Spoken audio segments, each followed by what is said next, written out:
May I have your attention, please? Shh.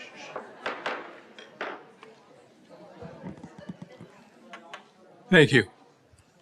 I, Paul Diffley, hereby reconvene the Board of Education regular meeting in open session at 5:06 p.m. Please note that this meeting is being recorded and live streamed to the public. We have a quorum present with all board members in attendance. I'd like to welcome the community members in attendance this evening. We're glad you're here. As a reminder, governing board meetings are a business meeting of the board held in public. And although public participation is encouraged, it is not the public's meeting. It is the duty of the board president and/or clerk of the board to maintain an orderly, respectful, and peaceful meeting where all perspectives, voices, and opinions are welcome.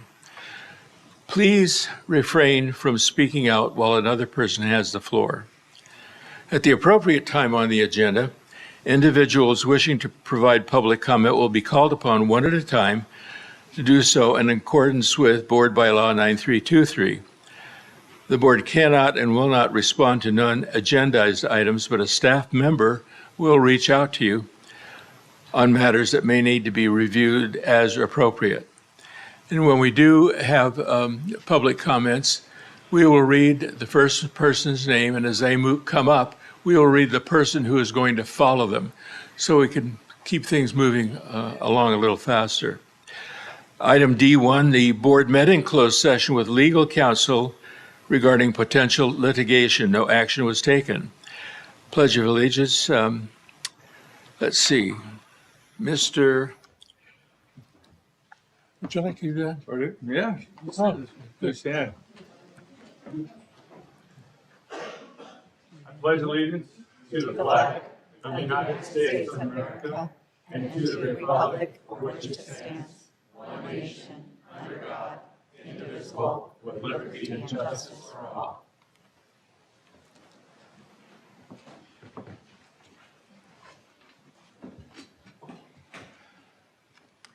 Item D3, approval of the agenda. I call for a motion. So moved. Second. It has been moved and seconded. Any comments? Ow. Yeah, ouch. Hearing none. All in favor? Aye. Aye. Any opposed? Motion carries 5-0. Item E1, student representative reports. Matt Bean, would you introduce our MCA student rep, please? Good evening, everyone. It is my privilege as a principal of Murrieta Canyon Academy to introduce to the board our representative, Avery Redmond. Avery is a senior at our school. She's been in our district for a very long time. She's co-enrolled for one period at Murrieta Valley as a JROTC student, highly impactful on our campus. She's part of our leadership program, and she's one of our two mentor students, our peer counselors. So she goes into classes, does SEL lessons, and is a mentor for other students. She loves animals. She's participates in equine. She plays 3 instruments, I think the flute, the ukulele, and the guitar. So very talented there. And I think most notably to us in the educational field, she's excited to pursue a career as a music teacher when she's all grown up. So everyone, this is Avery Redmond and our MCA report. Welcome.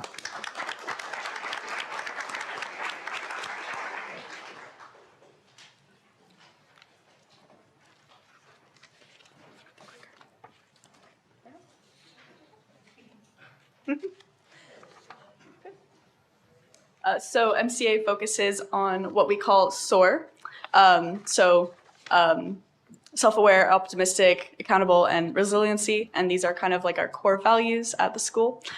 So we focused a lot in the beginning of the school year on these values, and we had our welcome back to school SOAR events.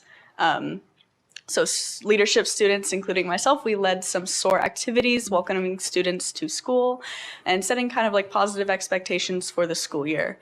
So we had our assembly to do that. So academics, All of the teachers and staff are really supportive and just amazing at what they do, and they really work hard to meet all of our needs on campus. And I really mean it when I say that. And so part of that is we have an extra period in the day built into the day for credit recovery or independent study or anything else that we need to get back on track if we need that. So, and then in addition to that, all students have a 5th period, which is a guidance and seminar class. And so this is for, it's like a homeroom homework period, and you can get additional help if you need it. Some activities on campus. 2 Fridays per month, we have Fun Friday activities hosted by leadership students, planned by leadership students.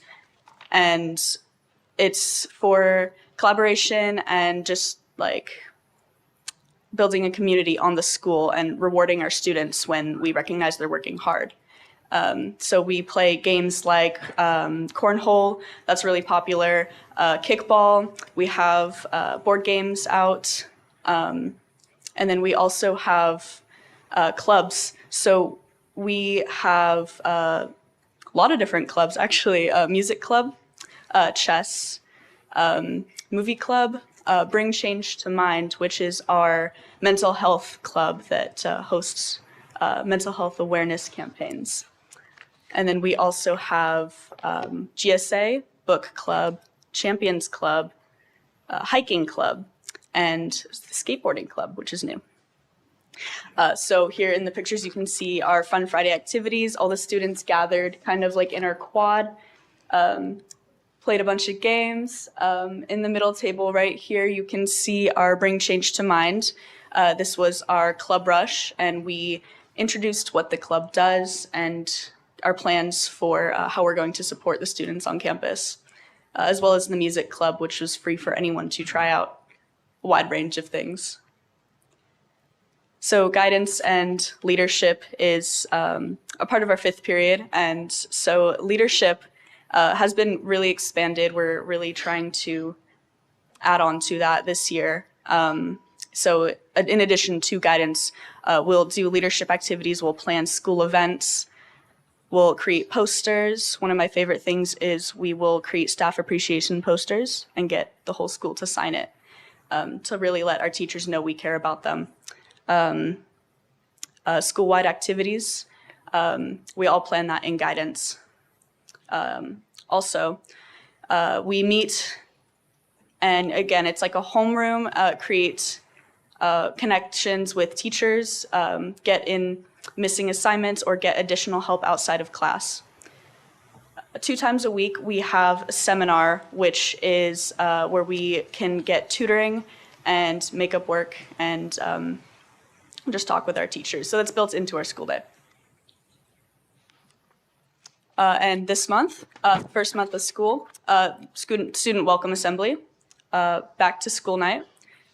We had our family engagement barbecue with our assistant principal, Fun Fridays, resilience activities, and our peer counseling program. We've been giving presentations and introducing ourselves to the students as a part of our mental health resources.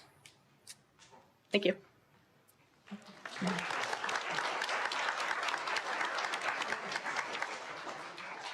Avery.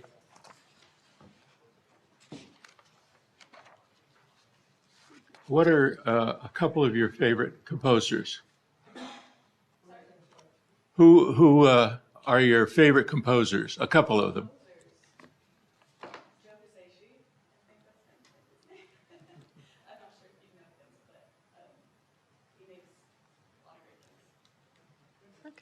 Great, thank you.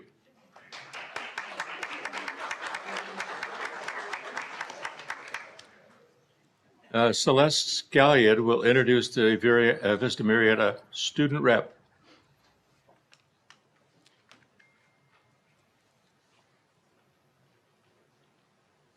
Welcome. Hi. Good evening, Board. My name is Celeste Gallion, principal at Vista Murrieta High School, and I am proud to introduce Alana Elliott. Alana is a senior at Vista Murrieta High School. She is our ASB president. She is multifaceted in terms of the things that she gets herself involved in. She's supportive of our students. She's in lacrosse. She's highly academic and just all over the campus. She is one of those folks that you meet. She's always got a smile, a kind word. She's helpful, she's kind, and she's resilient. She is the epitome of character, leadership, attitude, scholarship, and service, and we are proud that she is our representative here for the board. Wow.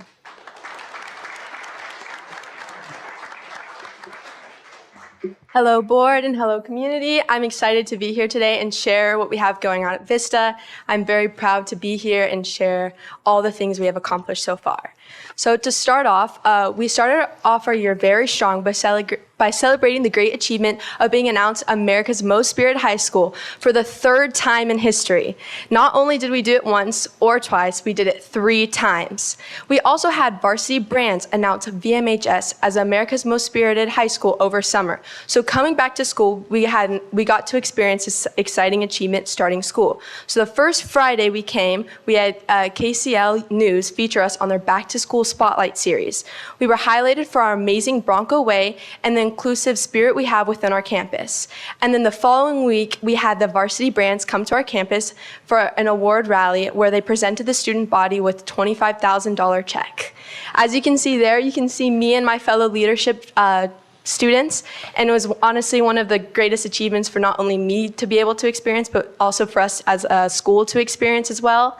And it really showed that when we work hard for something, there are great things that follow.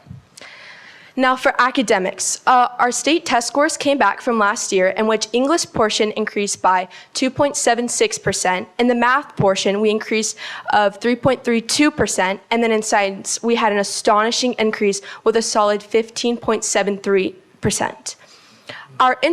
Our intervention is open to all students and currently has 250 students enrolled. We also offer tutoring to students every morning to provide student support on all the core subjects. We also have our junior reflective task, which is currently at 98% completion. We had over 1,000 AP exams taken last year, demonstrating an overwhelming number of students who want to expand their access to academic rigor. Now, activities on the ranch. We have had so much go on within only a few weeks, which is awesome and so exciting. So one of our first things we had was our back to school luau, which was a delightful event to open to the community. We had food, games, and performances. This event was hosted by one of our culture clubs, the Pacific Islander Club. This was on August 12th, 2023. And then the quad was buzzing with during Club Rush when we had nearly 60 clubs showcasing their club and activity and recruiting new members. This was a great experience for all of our students to encourage them to join to be a part of things on our campus. And then we also had our freshman class officer election, which had 67% of freshman class casting their votes. This is a very high record of participation in voting. And as many of you know, we also have our homecoming, which is this Saturday, which many of us Vista students are looking forward to. This year, the theme is Gleam and Glow at HOCO, which is inspired by the Disney Tangled movie, which is very exciting, and I'm extremely excited to showcase all the different things we have a part of our school. Now, for athletics, it's been a very busy month. For football, it was off to a great start with a record of 3-0. They will play Temecula Valley for the homecoming game this Friday and look to continue their winning streak in the coming up weeks. Now, for girls tennis. Girls tennis has been participating for the past 2 weeks to get ready to play Temecula Valley High School next Tuesday, September 19th. They are currently 3-0 record in the preseason and hope to go undefeated in league. Now, for our VMHS cross country, they had their first race on September 2nd as they started their season off with a great foot. Connor Sybrandy placed 81st place out of 259. And on our girls team, Priscilla placed 13th out of 203. Now, for girls golf, they started off strong with 3 wins in the preseason. Girls golf starts league up next week playing Temecula Valley and Great Oak. They are reaching for the league title for the 2nd year in a row. Now, our girls volleyball is nothing but awesome. They have an overall record of 5-1. They played yesterday. They played on Tuesday, TV at home, and Thursday at Great Oak. These Lady Broncos are killing it. Now for boys water polo, the boys water polo has played one game and has won it, 16-8 against Great Oak, Chatter Oaks High School, and Connor Meeks with the leading goals of 7. So our athletics department is going awesome, and they're doing great, and they are striving to be the best they can, and I'm very proud. Now, for class within our campus, as a Bronco community, we completed a school-wide service project in creating 532 arts for kids and pediatric cancer patients across the country. Each student wrote a note of encouragement and decorated a heart to include in the collaborated piece of art. They will serve as a reminder to our Bronco family of the importance of service. So this is something we did on the first week of school, and it was really awesome to see all our students take part with this. And it was very warming to see how much we care and how much we support, not only within our community, but to people even outside our community. Thank you guys very much. It was a very honor to talk to you guys today. Thank you. Thank you. Thank you. Now we'll have Ryan Tukuo to introduce the Murrieta Valley High School student rep.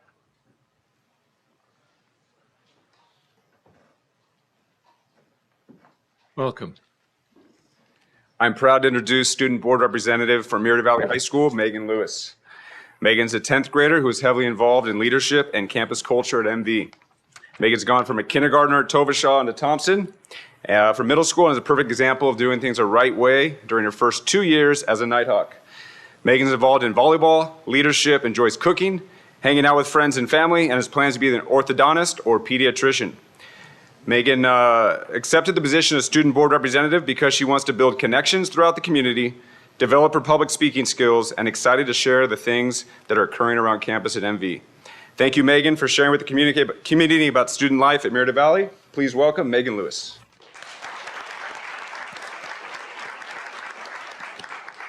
Hi, board, and hi, community. I'm very proud to share what MV has going on campus. So at MV, our school motto is leading the right way, and right stands for respect, integrity, excellence, and teamwork.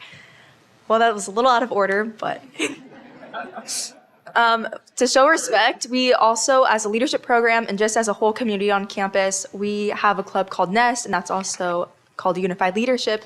We do our best as we possibly can to include them in that, in all of our activities. So Club Rush, all sporting events, and just getting them to do activities during lunch and break. And to show integrity, all students pick up after themselves in class, after class, or just if someone needs help, they just help them. And to show teamwork, all leadership students in leadership, so Nighthawk Pride Plus, which is our mental health class, Senate, which focuses on our community and leadership, all have a teacher buddy where we, every 2 to 3 weeks, every student goes to them, asks them what we can do as a class and as a school, whole unit, what we can do to improve with it, to make their experience better on high school. And it's just a really fun thing, and it helps us get to know our campus better and what teachers want. And excellence, we have had 3 national championships, 3 national semifinalist championship scholars from last year's class. And that's pretty exciting. Academic-wise, we had 3 students score a perfect 7 on their IB tests last year, which are now the class of 2024, so seniors this year. We've had over 263 students receiving free HOCO tickets for getting 3s and 4s on their CASP tests. And then we have 19 IB diploma graduates from last year. Nighthawk activities, we have over 170 students involved on campus in total. That's hopefully continuously going up as more clubs become a thing and we get more students involved. All of our culture clubs hosted their first meetings last week. ASU had their first meeting last Friday, and it was a really fun thing to see how many students were a part of that and wanted to get to know more things. We had our first rally also last week for 9/11.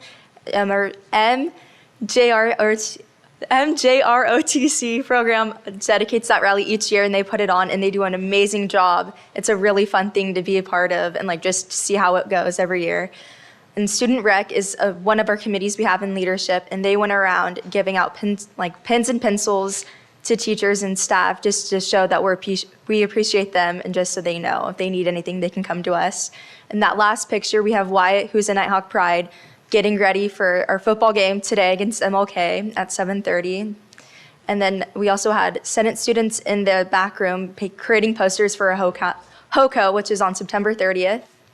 For athletic-wise, tennis, don't really know how they're doing. It was really hard to communicate and figure out that football is currently 2-1, hopefully gonna win more. They barely beat Mesa, but it was fine. Hopefully they're winning tonight, because that would be a little disappointing, but it's okay. Our cross-country program has a record for 3 miles. Our boys has a 4:33 mile time, and our girls has a 16:38. Our girls out of the whole league is placed 6th for our overall United States, so that's really fun to watch. Our JV team made it to semifinals last week and at their tournament at Santiago with a record of 5-1. Our varsity also played. I don't really know how they're doing. They're playing right now at Mesa today, so that should be fun. So in that first picture, we have aerobics doing their routine and doing their warm-up. All of our PE classes were doing fun activities like pickleball and kickball, and that was fun to watch. All of our students are very involved. As you can see in that last photo, some of our dancers are all of our dancers were getting ready for the game today. Just that's the few that really wanted to show that they're involved. The 2 in the middle are sophomores, and Mia D'Amico, which is the one closest to the left, she is the vice president for the class of 26 and races in Senate, and she helps with the blood drives. The 2 on the end are seniors, and they're just really excited. In the middle, we have a new banner donated by Nike, and that just shows all of our field sports and all of our students good luck and cheer them on and gets more people to know our school. Thank you.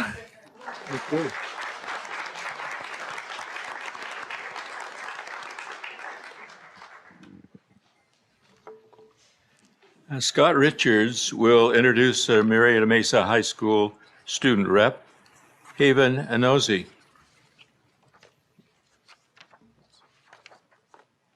Well, good evening, board and community members. It is my extreme pleasure to be able to introduce you guys all to Haven Anazi. I've known Haven for the last couple of years. When I got to come back to be the principal at Murrieta Mesa, right away, her and her friends came up and introduced themselves. And for every single day for a couple of weeks, they would quiz me throughout the day to make sure I remember their names.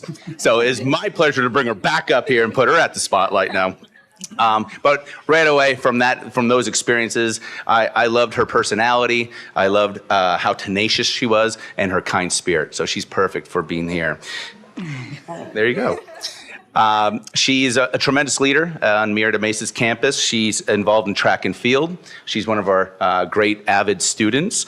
She's also in leadership as well. She's one of our class presidents. And she's also, right now it's homecoming week. So I know how busy she is overseeing all the homecoming activities, the floats, our rally tomorrow. So I do appreciate, thank you for being here for that. And on top of that, she's also representing not only Murrieta Mesa, but our district as well. She just recently found out that she won the National African American Recognition Award through College Board, which recognizes students that have had an outstanding AP and PSAT scores, along with having above a 3.5 GPA. So it is my extreme pleasure to introduce you all to Haven Anazi. He's so kind, oh my gosh. Thank you, Mr. Richards. So, yes, my name is Haven. That introduction was literally insane. I'm at a loss for words right now. But as my classmates would say, let's get into this presentation. All right, so if you should know anything about Mesa, it is that we encourage our students to leave a legacy and pursue their passion. And already within the first 6 weeks of school, our students are already leaving their legacy. Our Senate leadership class, which is responsible for community outreach, blood drives, things like that, has partnered with Miss Lori to put on a clothing drive that they do every single semester. They collect and donate clothes, and then families who are in need can come get the clothes for free. And then wait, it doesn't stop there. They provide a hassle-free experience for the parents getting the clothes by taking care of their kids. So it's a 2-for-1 deal, twice the fun. Number 2 is that Mesa students were able to partner with Chavela Middle School for our Pathfinder Ranch. We're leaving our legacy by not only teaching our young middle schoolers who will be our future high schoolers, but we also get to learn from them, and I got to go, and it was an amazing experience. I loved it. So academics, our 6-week grading period is coming to a close this Friday. Grades come out on Tuesday. National College Board recognition, I received it, but another one of our students received it as well. And then, no, it is not Christmas time, but it is the season, 'tis the season. Senior season, we are getting ready with college applications, scholarships, letters of rec, that whole shebang. Now, RAM activities. It has been a very hectic, very full couple of weeks. These two pictures in the, these two pictures in the left corner show our Homecoming Spirit Week. I wanted to showcase that not only our students have pride, what we call it, purpose, responsibility, integrity, duty, and excellence, but so does our staff. These are some of the admin people in the office who are dressing up for our Spirit Days, which were a disguise and, disguise.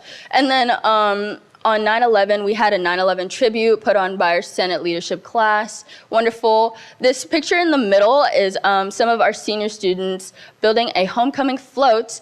And this picture on the right is our staff on our First Extreme Green football game. We also had, they have a competition for the best barbecue. So if you would like some barbecue next year, definitely go. So the athletic bulletin, yes, it flies away. So our sports are doing pretty well right now. Our football team is getting ready for our homecoming game tomorrow. This picture next to it is cross country. They amaze me. The fact that they can run like miles and miles in this heat is incredible. Water polo is doing pretty well. We have a pride game coming up next week. And for those of you that don't know what a pride game is, we are absolutely iconic for having the most spirited sections regardless of what the score is. Like, I don't care if we're losing or winning, our energy is high. So if you are free next Tuesday, I believe, you should definitely come check it out. And then this picture, I love this picture of tennis. They're doing really well. They're getting ready for their league matches next week. Also, for those of you that don't see it, team summary apparently made it on here too, but it's fine. And then this, okay, so I have a dilemma. I have to be really honest right now. So this was a video because I feel like showing you guys the B section from afar is nice, but I wanted you all to feel like you were in it, be immersed into what it's actually like being in the B section, but unfortunately it does not work. So if you'd like to see this video, shameless plug, go on MMHS Beast on Instagram and check that out. But if you would like to see it in real life, come to our Pride game for volleyball against MV tonight. And then, oh shoot, it does work. Great, okay.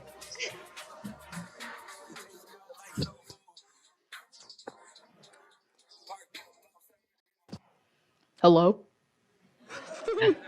Old school. The new me back with the OU. The dog always finds his way back home, and it's so true. Go Rams. Anyway. We are Mesa. Thank you so much for your time. It's been wonderful, and thank you.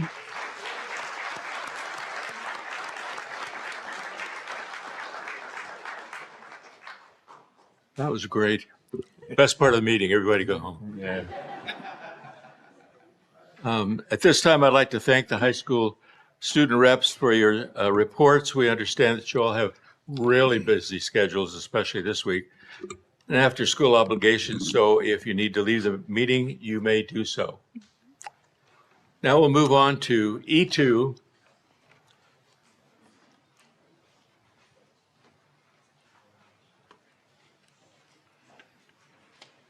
Public comment.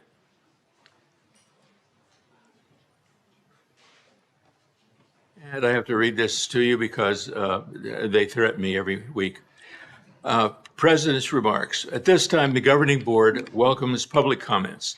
Individuals wishing to address the board are requested to complete a request to address the Board of Education card located at the entrance to the boardroom and submitted to the executive assistant down there, to the superintendent and board.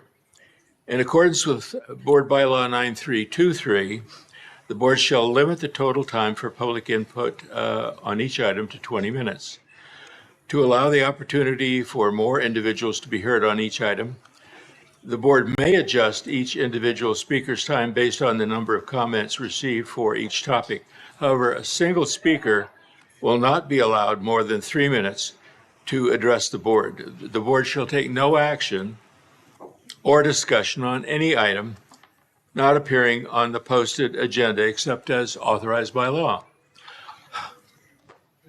Okay, here we go.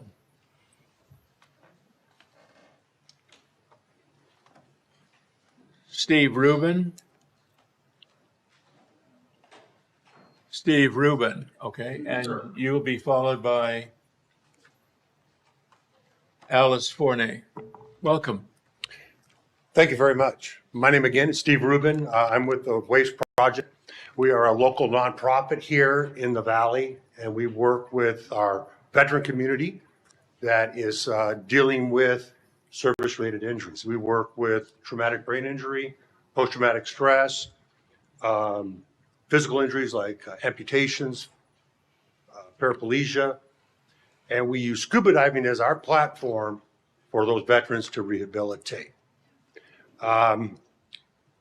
Without this school and this school board and the people over at Vista, we could not do what we do. We're on our 10th anniversary right now, our 10th year anniversary. Murrieta Valley School District has been involved with our program almost since day one. We utilize the pool over at Vista right now, and that is our simulator. That's where we get our veterans in the water and get them familiar with dealing with their anxieties and helping them with their rehabilitation.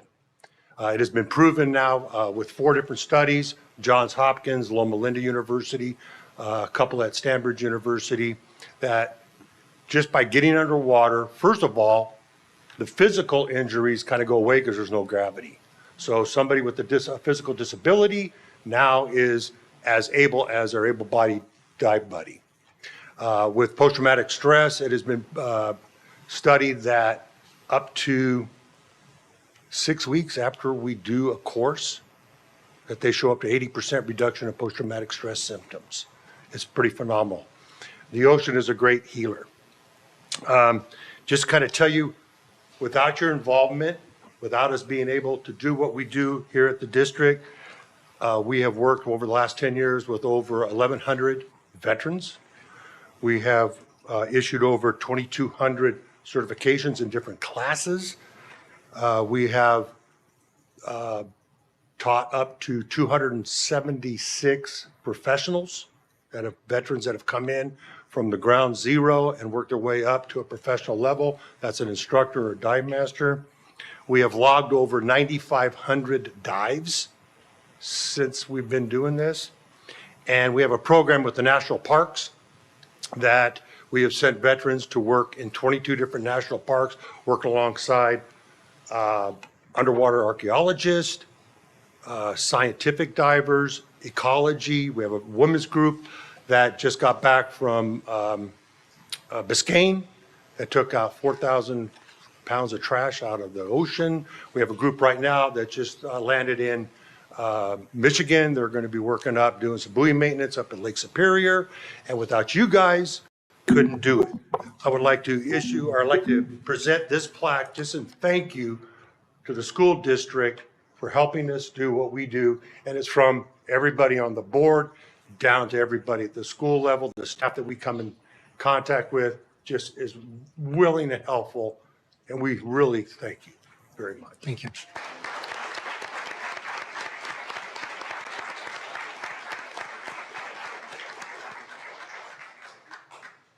Who follows that? Yeah, oh, that's funny. Who follows you? Thanks again. Why don't you go on down? Oh, Monica, we have another trustee who wants to join you. Or does anybody else want to go down there? Too bad Celeste has already left the room. If you'd like to. Okay, apparently we're all going down. Monica, hold on. Now we're all coming. Do you want to go? Sure. Yes.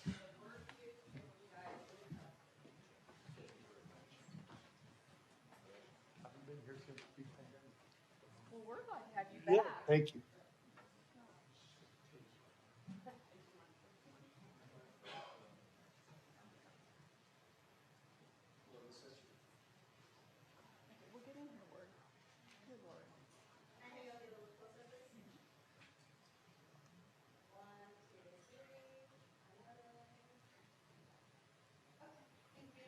Thank you very much.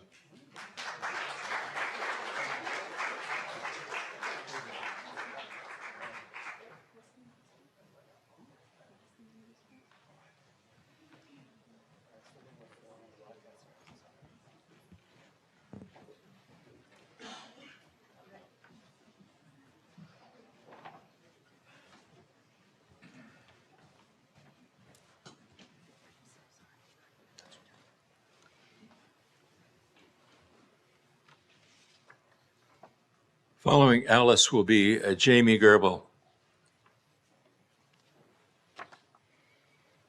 Hi, Hi. I'm speaking today to thank the board for approving the parental notification policy. This is in support of all students and parents. You've demonstrated great courage, and that courage is contagious. You also exercise tough love. Tough love, as defined by the book by the same name, is the promotion of a person's welfare, especially that of a child, by enforcing certain constraints on them or requiring them to take responsibility for their actions and decisions. The alternative to tough love is being an enabler. This is a person who encourages negative or self-destructive behavior in another person to help a person who is suffering to continue in their suffering by avoiding hard conversations, but instead providing them with the means to continue their destructive behaviors. School personnel need to take the brave step in tough love and not the road to enabling hurting students. I'd like to share some information from Belgium, where a transgender man named Nathan Verhelst sought euthanasia. In the hours before his death by suicide, he told a reporter, and I quote, "I was ready to celebrate my new birth, but when I looked in the mirror, I was disgusted by myself. My new breast did not match my expectations, and my new penis had symptoms of rejection. I do not want to be a monster." End quote. The treatment for his mental and physical agony was lethal injection. I'd also like to bring your attention to another case from Canada. Lois Cardinal, a transgender woman who had surgery in 2009. She asked for assisted suicide and has been denied. Her request is due to her terrible pain coming from her surgically built vagina that must be painfully dilated daily. She says, doctors are more interested in finding out what pronouns she uses than easing her pain. The medical board has refused her request, saying that killing her would ignite a firestorm that would pose significant challenges to the transgender and euthanasia ideologies. These are examples of individuals whose pain might have been avoided if those around them had exercised tough love years earlier, like you have done here in Murrieta, and I thank you.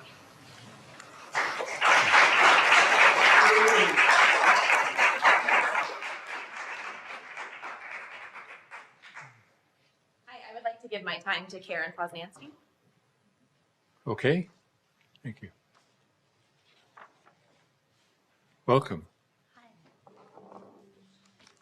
So she yielded her time to me, and I'll have my time as well, in addition to. So excuse me, I'm sorry. so right now you have 6 minutes. Okay, thank you. Could you move towards the microphone just a little bit? Oh, sure. I'm sorry. Perfect. You can Thank you. pause just a moment, please. Sure. Could you pause that? Yeah, that's allowable. Yeah. I won't need the full 6 minutes. I would like to take my time to address Mr. Diffley directly regarding comments he made at the August 10th board meeting. Mr. Diffley, you stated, and I quote, "Entering into a particular mood where a child can bury what he or she is and go through that process can be dangerous because they can be referred to other agencies without parents ever knowing it, and then boom, the parents have no control," end of quote. Mr. Diffley, I implore you to reevaluate your perception of what I spend my contracted hours doing in my classroom. I make as much use of my minimal time and abysmal budget as I can to teach struggling middle school students how to read. Your insinuation that I, as a teacher in this district, have the time, resources, or desire to refer children to outside agencies for medical guidance or treatment is a statement that defies logic or reality. You, at your board president seat, possess a glaring lack of understanding of what actually goes on in a classroom, and therefore you have no place making statements that accuse teachers of such actions because they're absolutely false. You are manufacturing this chaos and feeding into a dangerously misinformed moral panic that only serves to distract from real issues in our district. When confronted about the risk of harm that could fall upon queer students if outed, you stated, and again I quote, "Yes, I agree that some parents may beat their kids, spank their kids, ignore their kids.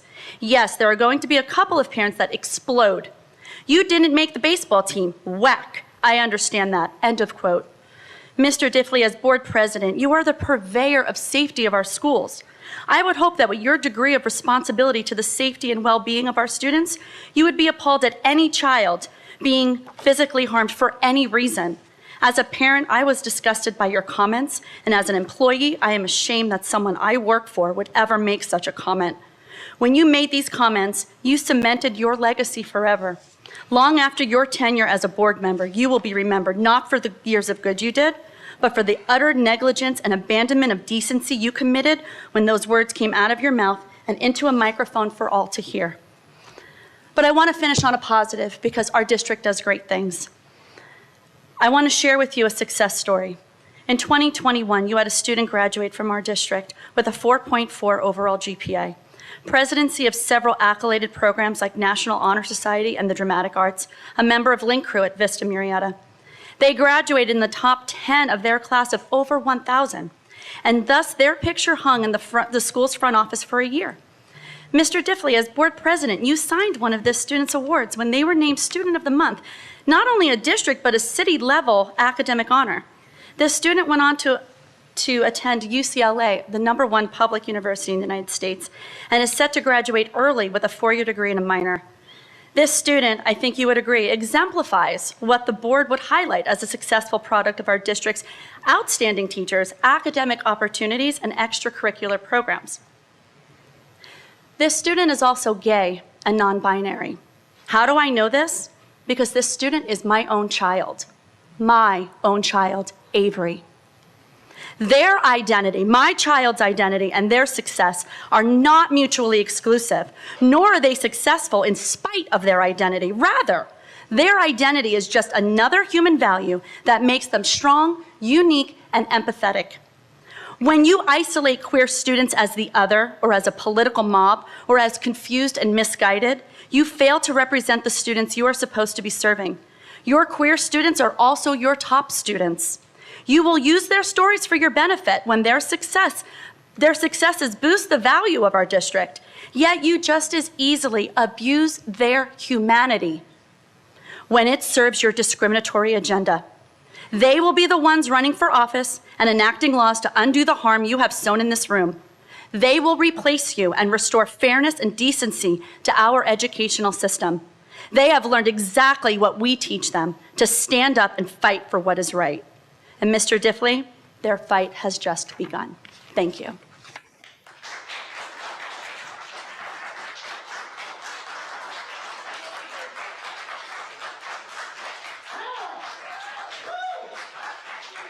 Quiet, please. Quiet, Ken- please. Thank you. Ken Williams, followed by Ellen Verloop.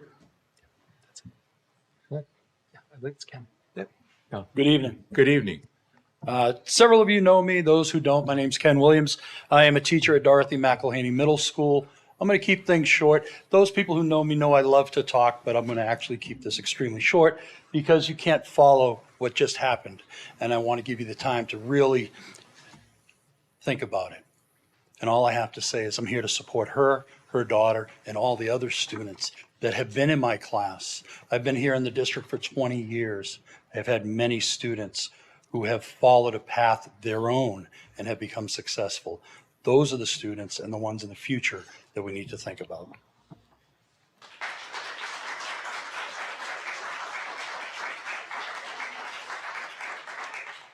After Ellen Verloop has spoken, we'll hear from Jennifer Reeves.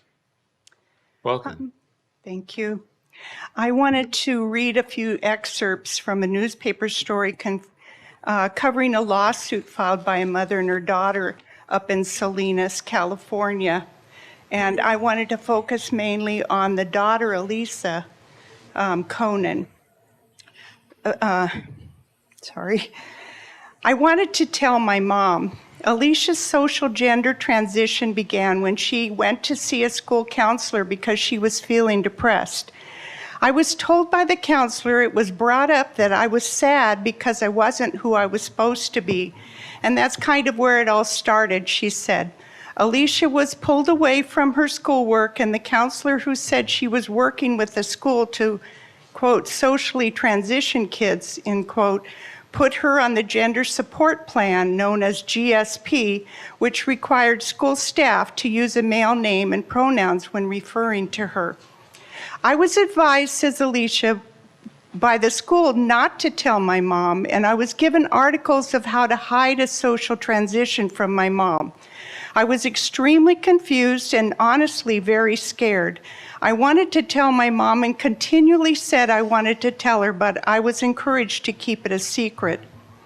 Alicia said later that she felt better about herself since she left middle school and entered high school, where she, quote, actually is able to focus on my academics, end quote. She's comfortable with her gender. I'm 1,000% a girl. I'm Alicia, that's who I am, and no one else can ever change that. I feel free finally. Her mom, Alicia says she feels extremely bad for other children who were socially transitioned at school. That's one of the main reasons I wanted to come out and speak about this case, because I want to be a voice for the people who feel like they don't have a voice. And if parents, her mom says, if parents are kept in the dark about their children's problems, they won't be able to help, support them, or get them the therapy they need. It's extremely dangerous, Ms. Conan said. What if something happens that's irreversible? If a child only has the support of the schools, what happens when they go home? What happens when they have those bad days? What happens when they're confused at home? The best way to prevent youth suicide is for school staff and parents to work together. If everyone's included, then that is in the best interest of the child, not hiding it. The secret stuff has to go.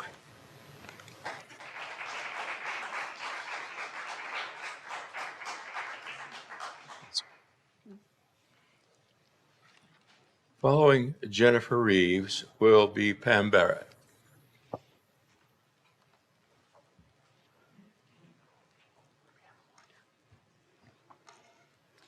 Members of the board, I hope you feel better after that travesty of a policy you passed last month.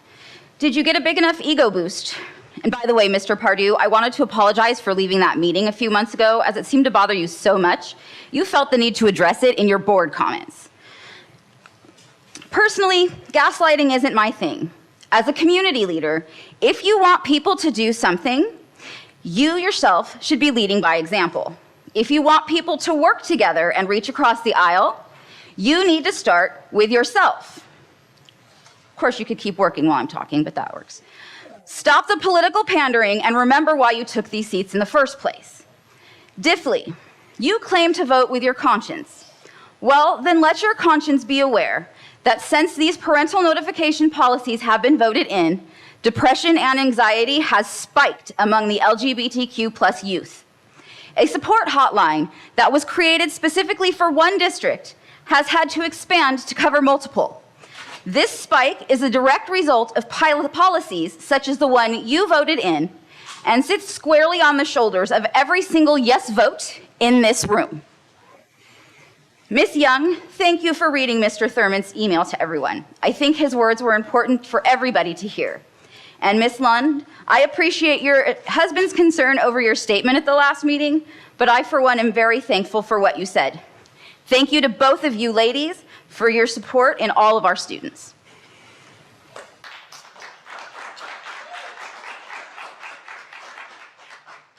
Following Pam Barrett will be Lucky Haratunian.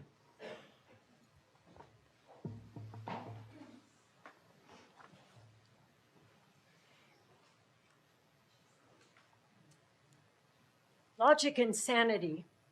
Could you move to the microphone? Oh, sorry. Sorry. Logic and sanity have gone out the window. A decade ago, who would have imagined that we'd be debating whether or not to notify parents about a change in their child's health or behavior, or whether or not removing the breasts of a minor girl or castrating a minor boy, or administering puberty blockers and hormones to minors with or without parental permission would be acceptable. Thankfully, our courageous school board members shine brightly against this tyranny, upholding the U.S. Constitution and parental rights by adopting the parental notification policy. However, the plethora of bills coming off the Sacramento leftist conveyor belt is mind-blowing. These bills are intended to steal the childhood of California's children, destroy the family unit, rob home and business ownership, and totally undermine and spit on the parchment of our U.S. Constitution, which supersedes California law.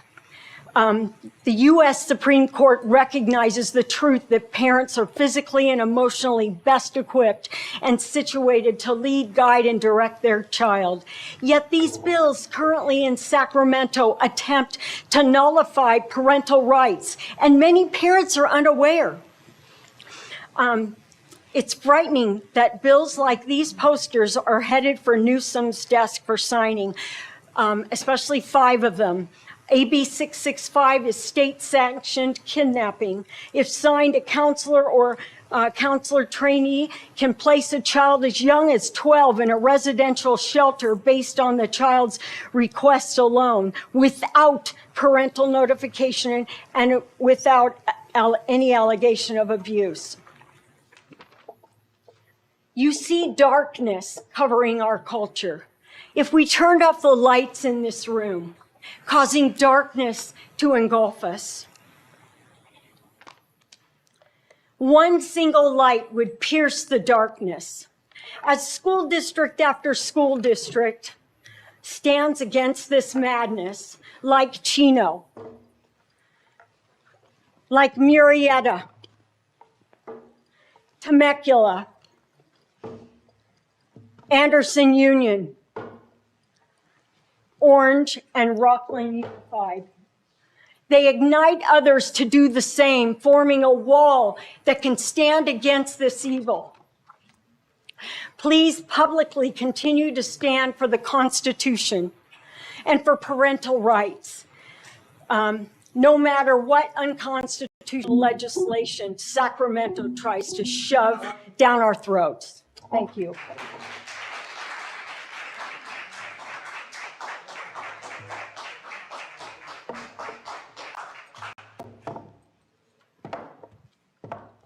Maribel Sebastian will follow Lucky Haratunian.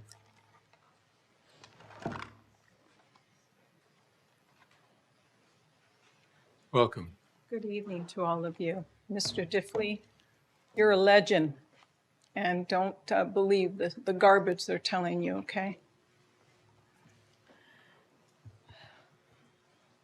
There are pending laws coming up that are going to be very difficult, so I'll help you see some of them. AB 1078 would allow the state to dictate school curriculum regardless of whether it is scientifically accurate or age appropriate or fits the local community's values or needs.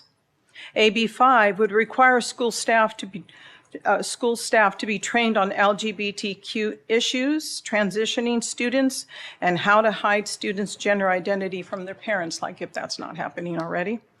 AB 1352 would remove control of local boards from communities and allow board members to remove each other without due or democratic process.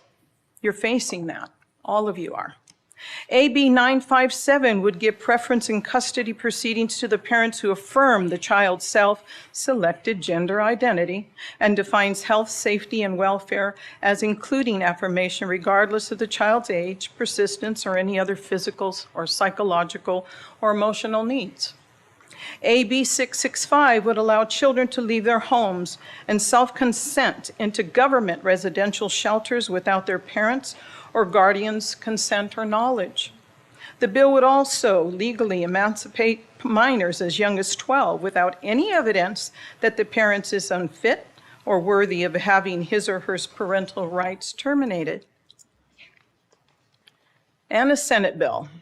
Senate Bill 596 would criminalize parents and concerned citizens with up to $1,000 in fine and jail time for those who disrupt the school board meetings or speak with school staff, district officials, teachers in regards to their complaints or their concerns.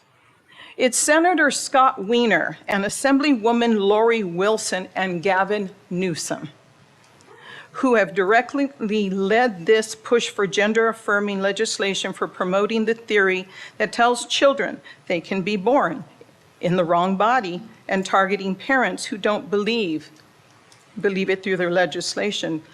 Both the U.S. Constitution and the Supreme Court recognize parental authority as a fundamental liberty. This attack is clearly to take local control away and usurp parental authority and fear into our children. We have to fight back and stand up to this intimidation pushed on the school board, the parents, the teachers, and the children. Gavin Newsom is not in control of you, okay? Or the teachers, or the parents, or our innocent children. We have to do something.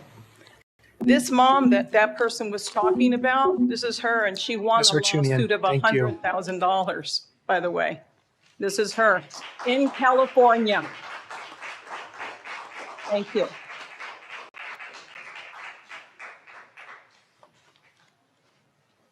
After Ms. Sebastian will be Kelly Parsons.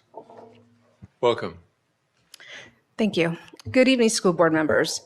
My name is Maribel Sebastian. I have been in mental health for over a decade. I hold a master's degree in psychology with emphasis in marriage and family therapy. So over the years, I worked in the capacity of counselor and therapist in inpatient, outpatient settings, such as crisis centers, residential facilities, and psychiatric hospitals. So prior to mental health, I worked in law enforcement.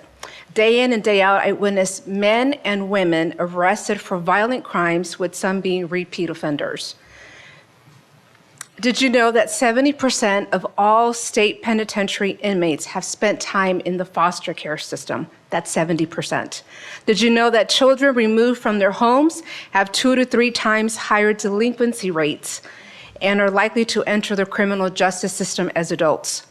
These are just some of the examples of the negative impact that it would have on children if they are removed from their homes and placed into the foster care system. Tonight, I am here in opposition of AB 957.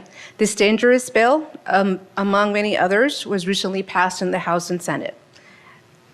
This bill, if you weren't aware, would consider it abuse for a parent to not affirm a child's gender identity and would deny custody to non-affirming parents during custody disputes. This means that my children, your children, and your grandchildren can be removed from your home if their gender ideology is not affirmed. Children can be removed from good, loving, stable homes depending on what gender they identify with for the day. Under AB 665, public school administrators and counselors have the authority to remove the child from their home and place them in residential facilities, residential shelters, all without parental consent, even when there has been no accusation or any evidence of abuse. We are currently seeing parental rights being attacked and stripped away. This is very concerning, as the state of California believes it has the best interests of our children, which it does not. Statistics show that children who are removed are overwhelmed with feelings of abandonment, rejection, worthlessness, guilt, and helplessness. Separation from biological families floods stress hormones throughout the child's brain and body, leading to depression, more suicide attempts, and more problems with substance abuse. Not only will the children be exposed to mental health issues, but they are also at risk of becoming victims of human trafficking, sex trafficking through the foster care system. This impact can be profound and lifelong. I am pleading with you that you please stand against these bills.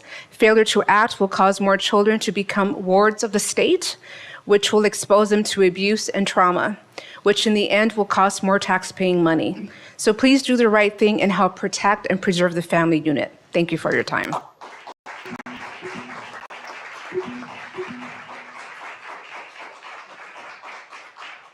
Following Kelly Parsons will be Melissa Torkachik. Sorry, I'm really tall, so I had to move the mic. Good evening. I'm here to celebrate the smaller class sizes that our elementary schools are seeing and the work that MEA and the district have done to put that in place. Good evening. I'm thrilled to tell you about I love our schools, sorry, about the amazing work happening at Lisa J. Males. I'm the mother of twins who are loving their second grade teachers. I was excited to attend back to school night and hear that their second grade class has 25 students. I am thankful that the district, Murrieta Educators Association, and the board work towards smaller class size at the elementary level and compensation for those teachers who are over the limits. I know that we are a highly sought after district. In fact, my students are both on transfers from TVUSD. Being focused on smaller class size, supporting teachers, and compensating teachers for the work that they do is something that makes my children's lives better. We know that teacher working conditions are student learning conditions. One of my children has an IEP, and I was notified that he would have a new case carrier this year. Ms. Navarrete has done a wonderful job and knows my child's IEPs and his services. She is now the 4th case carrier on campus because of the high need at Lisa J. Males. I want to recognize that the district saw a need to ensure proper coverage, case size, and support for students and teachers, and was able to bring her on to the Males team. We are blessed knowing she is working with Mrs. Johnston and in the classroom to provide services and support. This builds positive outcomes not only for my child, but every child in that classroom. Teachers continue to do the work that is asked of them and so much more. I often get emails past contract hours because of the time, care, and dedication they hold to the students in their lives. They don't need to do this. However, we know that many times there is not enough minutes in the day to stop and email parents. I hope that the district continues to work towards getting teachers the time, support, and supplies they need for their classes. At the August board meeting, it was mentioned that the board was interested in learning about what teachers need. They need to be celebrated, supported, and valued, as well as provided with the supplies that they need. My husband and I happily supplied more than $50 worth of supplies to their classroom at the start of August. If that is true for every student in the class, it is likely that more than $500 worth of supplies is needed for that second grade classroom. I know that the IRS only lets teachers write off $300, and our teachers spend a lot more money than that in their classrooms, and it would be beneficial to all students to see the district provide the financial support they need to help students succeed. As a parent, I am so proud to see my twins continue to thrive in school, and that is because of the incredible work that our teachers and support staff provide for all students. Thank you.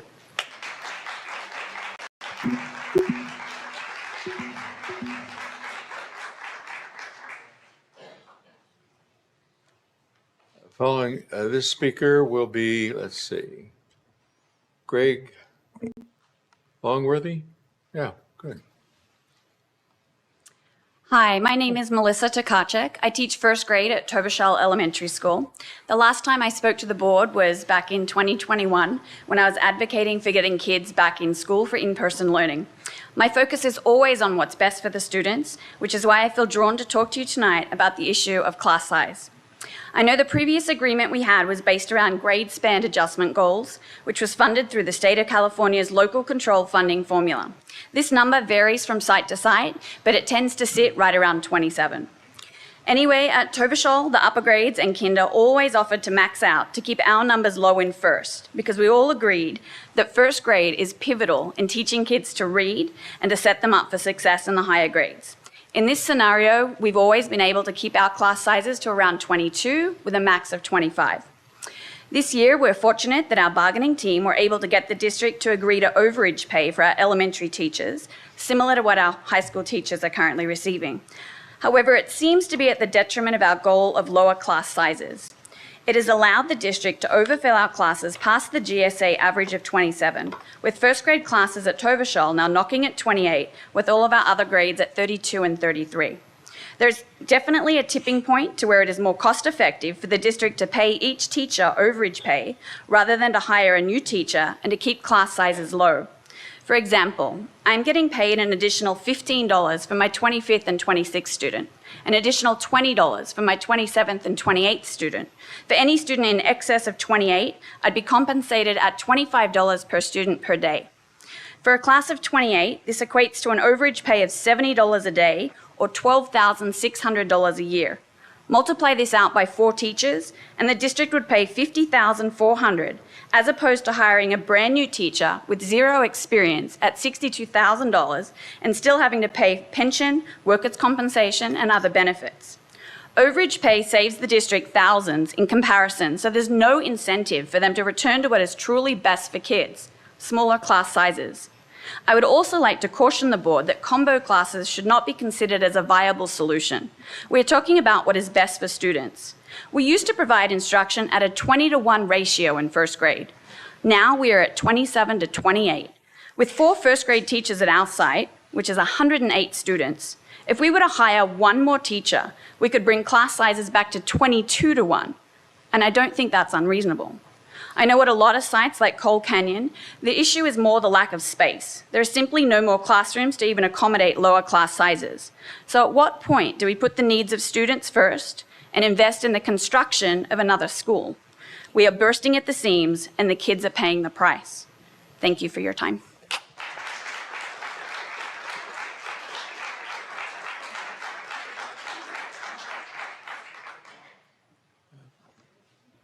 Following Greg will be John Leonard.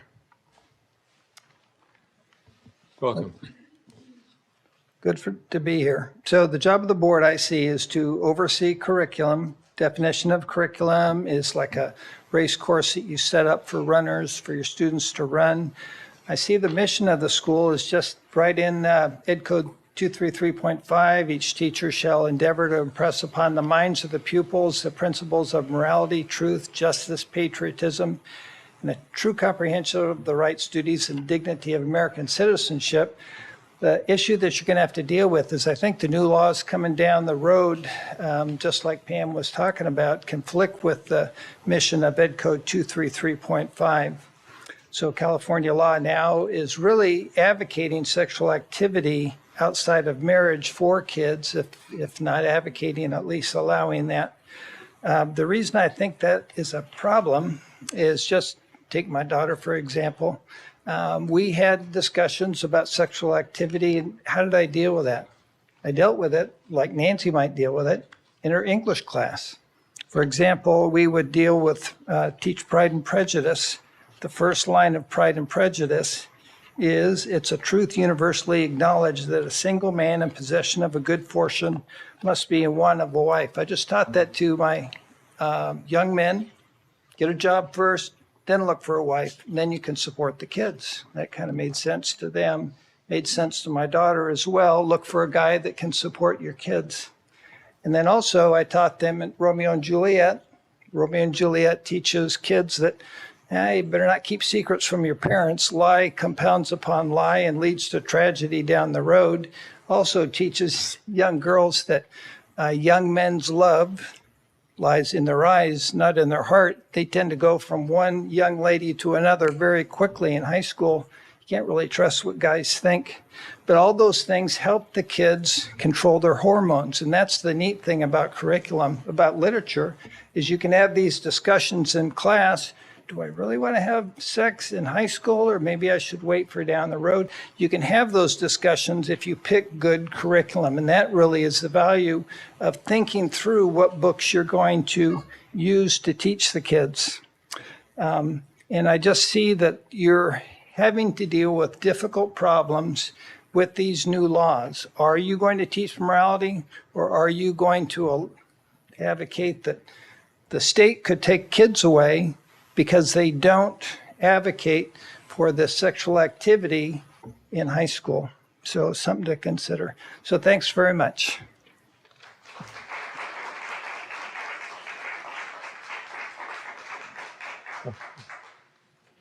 And following John will be Yvette Anthony. Hello, good evening. Several weeks ago, I addressed the board and stated that the most important job you have is deciding who stands in front of our classrooms. Who are these teachers you hire? Do they love their country? Do they believe in American exceptionalism? Can they instill a sense of pride and love of country in their students? Do they share the values and beliefs of the community that employs them? I also stated that we are a nation in crisis. I quoted Alan Dershowitz when he stated, quote, "We are living in a time where facts no longer matter," close quote, where emotionally charged ideology is supplanting our cultural sensibilities. To illustrate this, I was planning on bringing up the Spreckles School District lawsuit. However, previous speakers have already mentioned this, so I won't spend too much time on it. The girl's mother, as you heard, had become aware that her daughter, a sixth grader, had been recruited into an equality or equity club. The young girl was coached in techniques to keep her gender confusion hidden from her parents. Staff affirmed this 11-year-old's gender confusion and purposely kept this information from her. The Supreme Court has affirmed parent rights over their children's affairs numerous times. The Spreckles School District was sued for actively and secretively denying these rights. When the mother confronted the district, they threatened to report her to social services for not affirming her daughter's gender identity. The mother then brought suit against the district and prevailed. Legal precedent affirming parental notification has been established. Now we have our Attorney General, Rob Bonta, using the same scare tactics by launching a civil rights investigation into the Chino Valley School District. Such threats can only be seen as an attempt to intimidate other school districts that have followed Chino Valley with parental notification policies. Subsequently, the California State Bar has begun their own investigation into AG Bonta's actions after receiving a complaint that Bonta had violated the California rule of professional conduct by his, quote, intentionally negligent acts of deceit, close quote, after asserting guidance regarding anti-discrimination law as instruction. Supreme Court precedent and counters to the claim that parental notification puts trans children in harm's way has been thoroughly rebutted. The left-wing Sacramento legislatures and the leadership of the various teachers' unions are part of a dying cabal that must be resisted at every opportunity. I urge the board to confront any threat of litigation head-on with the strength and knowledge that you are doing the right thing and that this community gives you their complete, unreserved support. And additionally, I'd like to say that, Mr. Diffley, you're doing a wonderful job, and the vast majority of parents in this district support you completely. So don't listen to any of the negativity you may hear from people here. So thank you very much for your service.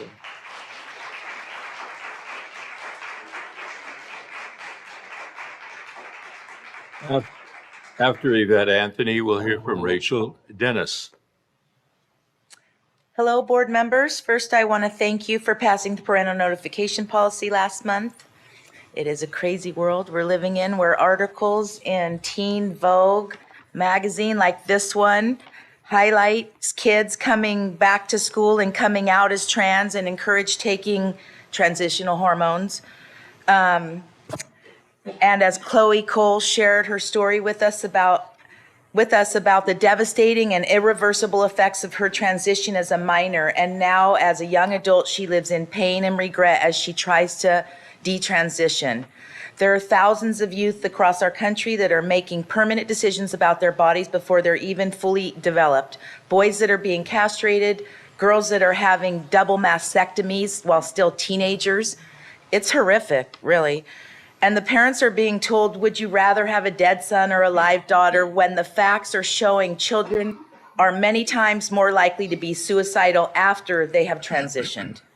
But what I really came here to talk about today is a current Murrieta School Board Policy BP 5113 This policy allows students to be released from campus for confidential medical services without their parents' knowledge or consent pursuant to Ed Code 46010.1.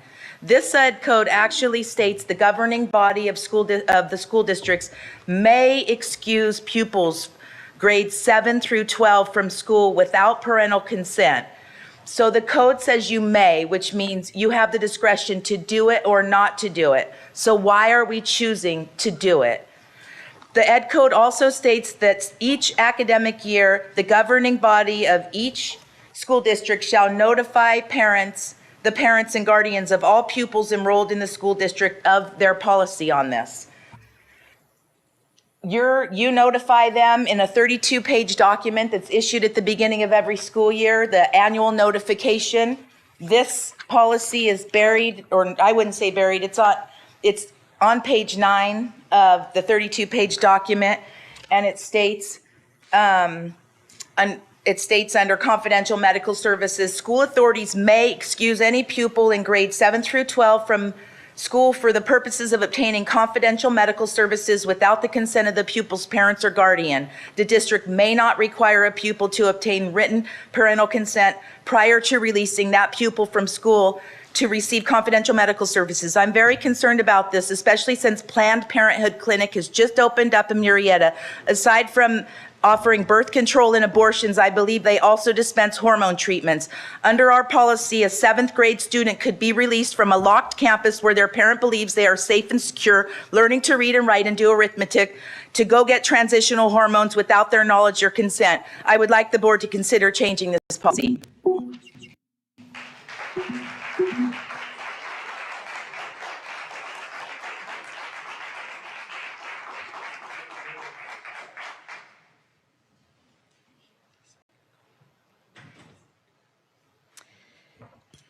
Thank you, board, for your time. I want to say that at the previous meeting, I was very confused with all the talk about hormones and surgeries from the dais. Those things don't happen without parental consent. Chloe Cole confirmed that, and they certainly are not happening at our schools. I've also told you my own personal story with my experience with my own queer child. I'm here to tell you that it was not a good thing when my daughter was outed to me. First by my own church members that I was a pastor over, and then by the principal at her Christian school. I hurt my own kid with my words, my conditional love from a theology that had been taught to me from a young child. As the loud, open, and affirming pastor in town, I have also let you know that the queer kids in this valley find me. Love, listening, caring, and acceptance is healing, and it brings life. They are unsettled, and they are scared. One of your trans students let me know that they were physically assaulted with a trash can at Vista Murrieta by 5 boys very recently.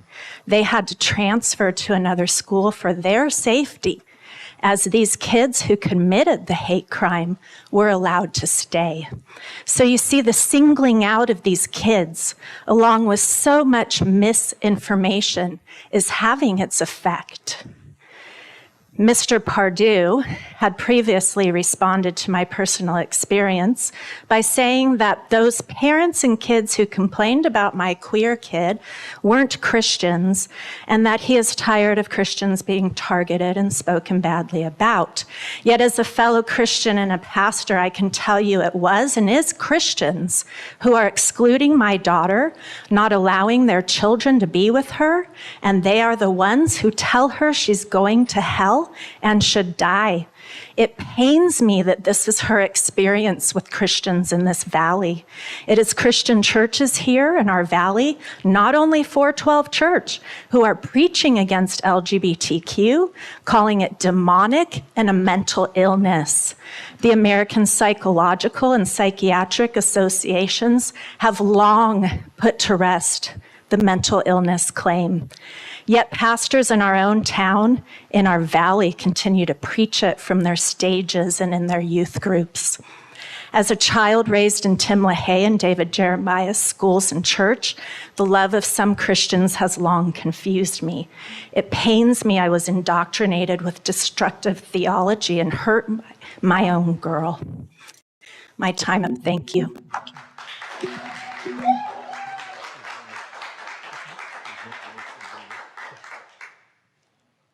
Greg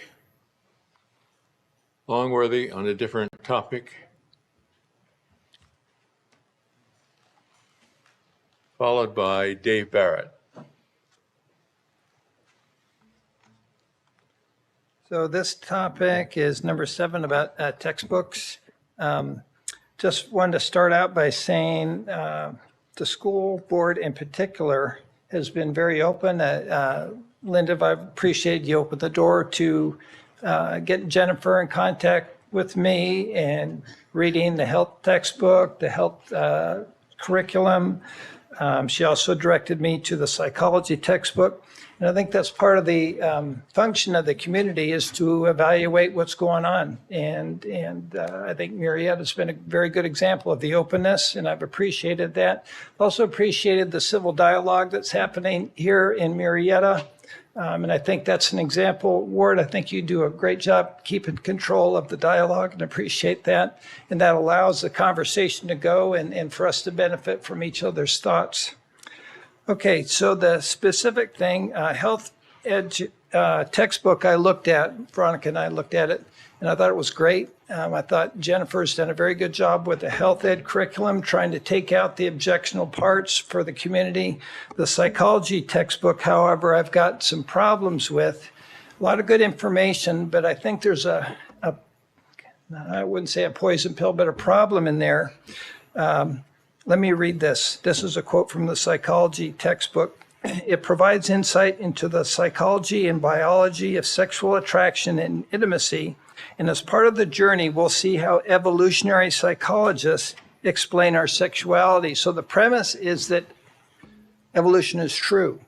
Well, once you accept that premise, God doesn't exist. There aren't really absolute standards. And so all sexual behavior is okay because God does not set a standard. And I think that's a problem. And I think that's where this whole gender confusion comes in is Scripture is clear. God created male and female, men and women. Once you take the evolutionary premise, then you can go, well, maybe you can change genders. You know, maybe it doesn't really matter.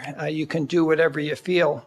And I think that that is not good for teenagers, for any student, to just go with what you feel. There needs to be a standard of right and wrong, and especially during the high school years.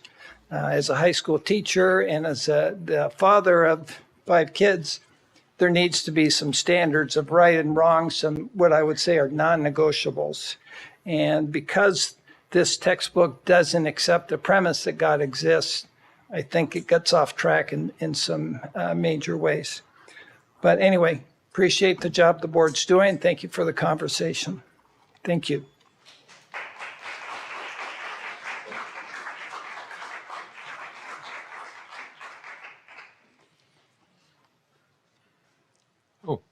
And following Dave Barrett will be Celeste Stallion.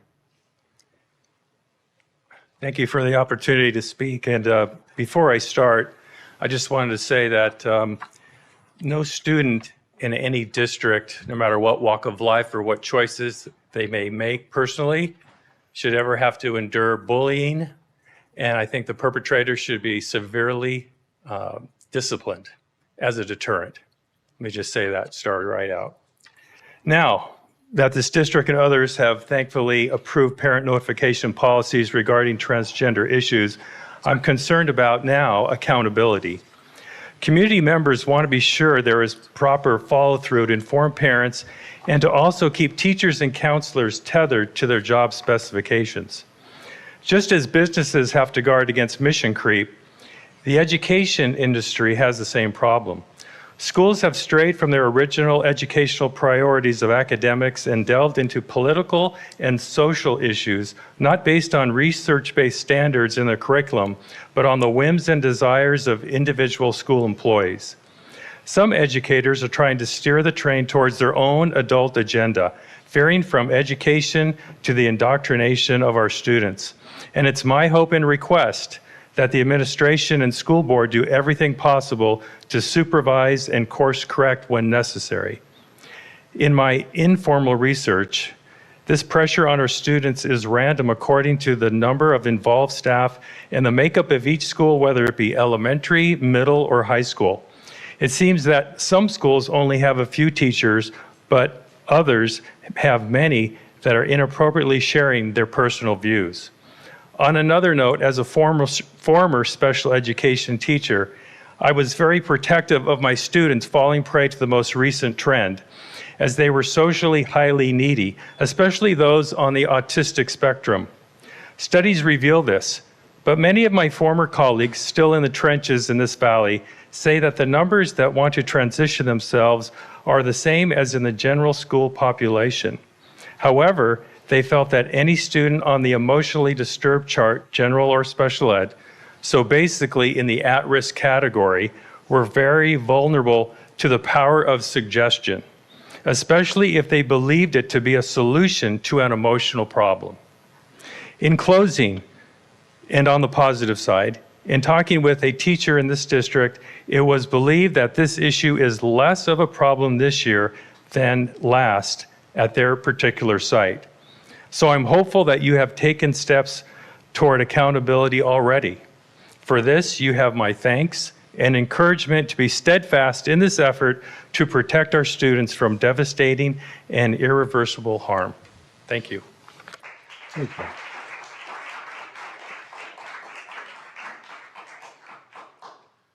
Following Celeste will be Dr. Joseph Glazer.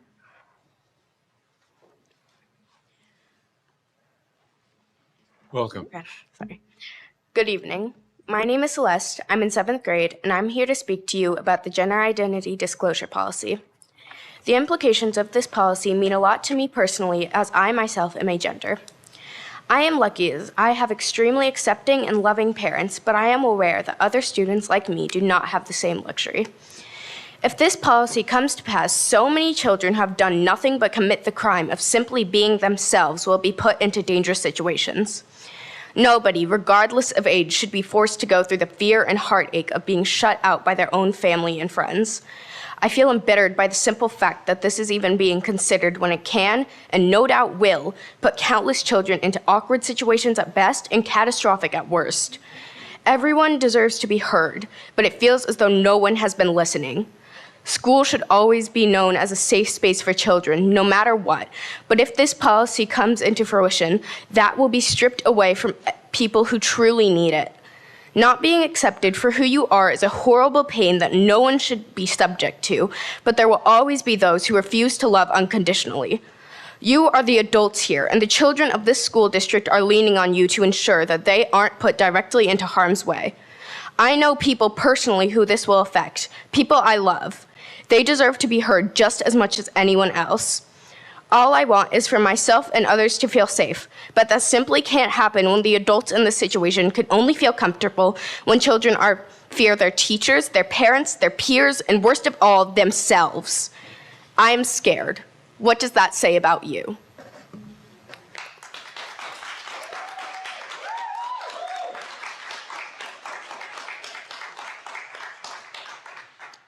Following Dr. Glazer will be Teresa Wells. Welcome. Thank you, board, community. My name is Dr. Joseph Glazer. I am a 40-year board-certified obstetrician gynecologist. I served the last 30 years of that tenure here in the Murrieta Valley. I was asked just to briefly try to define a few of the procedures that may occur in gender-affirming surgery, so there's a better understanding exactly what happens in the operating room. If you have an organ and you add to it a suffix ectomy, that basically means removal of that organ. An obvious example is a mastectomy, which is removal of the breast. If you have an organ and it's followed by the suffix plasty, That basically means that there is a repair of that tissue or a remodeling of that tissue, such as mammoplasty or, as better known, breast augmentation. So that's basically how you can figure out what some of these terms mean. Then there can be just a generalized term that's thrown out there that doesn't fit either one of those categories, like, for example, the term circumcision, and that can be removal of the foreskin and a penis, or the foreskin and the clitoris, as an example. A few of the examples which may occur in gender-affirming surgery. Orchiectomy would be removal of one or both of the testicles. A salpingo-oophorectomy would be removal of fallopian tubes or ovaries. A penectomy would be removal of a male penis. And some of the plasties or plastic surgeries which may occur would be a vaginoplasty, which is plastic surgery to construct or repair a vagina. Clitoroplasty, to repair an existing clitoris or to create a clitoris. Same thing with labioplasty, to repair or create a labia. Vaginectomy would be removal of all or part of a vagina. A vulvectomy would be removal all or part of the vulva. And a metoidoplasty would be using tissue from an enlarged clitoris that might be stimulated by hormones, then to form a micropenis. I'll finish my comments by saying 20 years ago, as a practicing OBGYN, we were aware of, in some cultures in Africa, where the females would undergo a clitoral circumcision. And to us as physicians in the United States, we thought, how barbaric. And I want to just say in the last 20 years, we've come a long, long way since then. Thank you.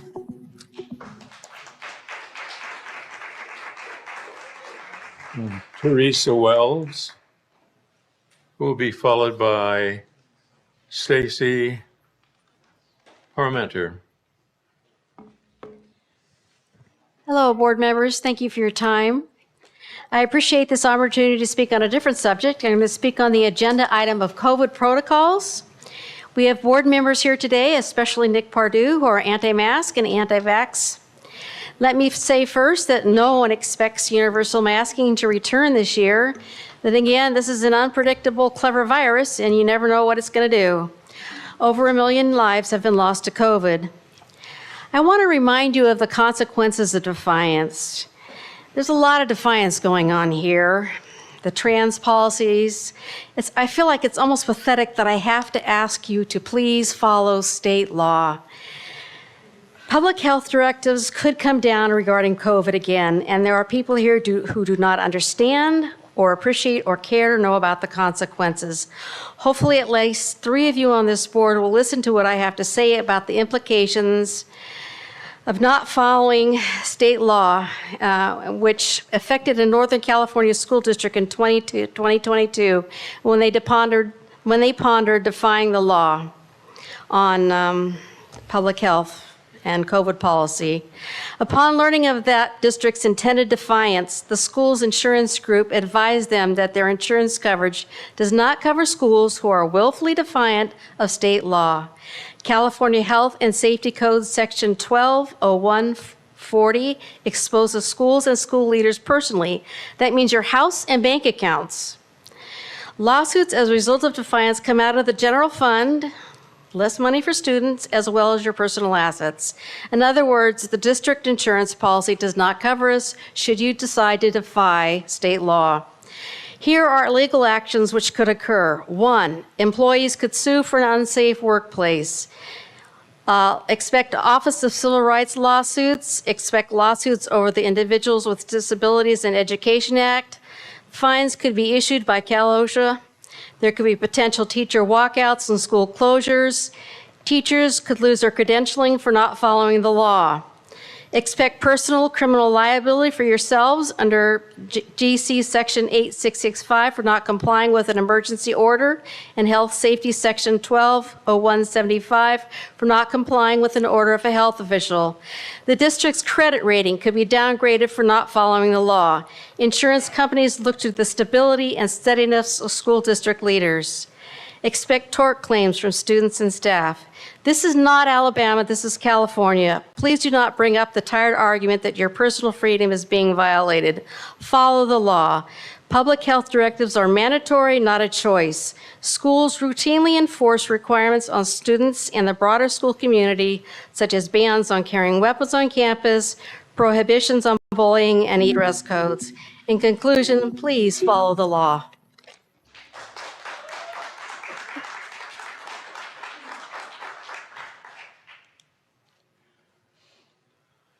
Following Stacy will be Jolene Cochran.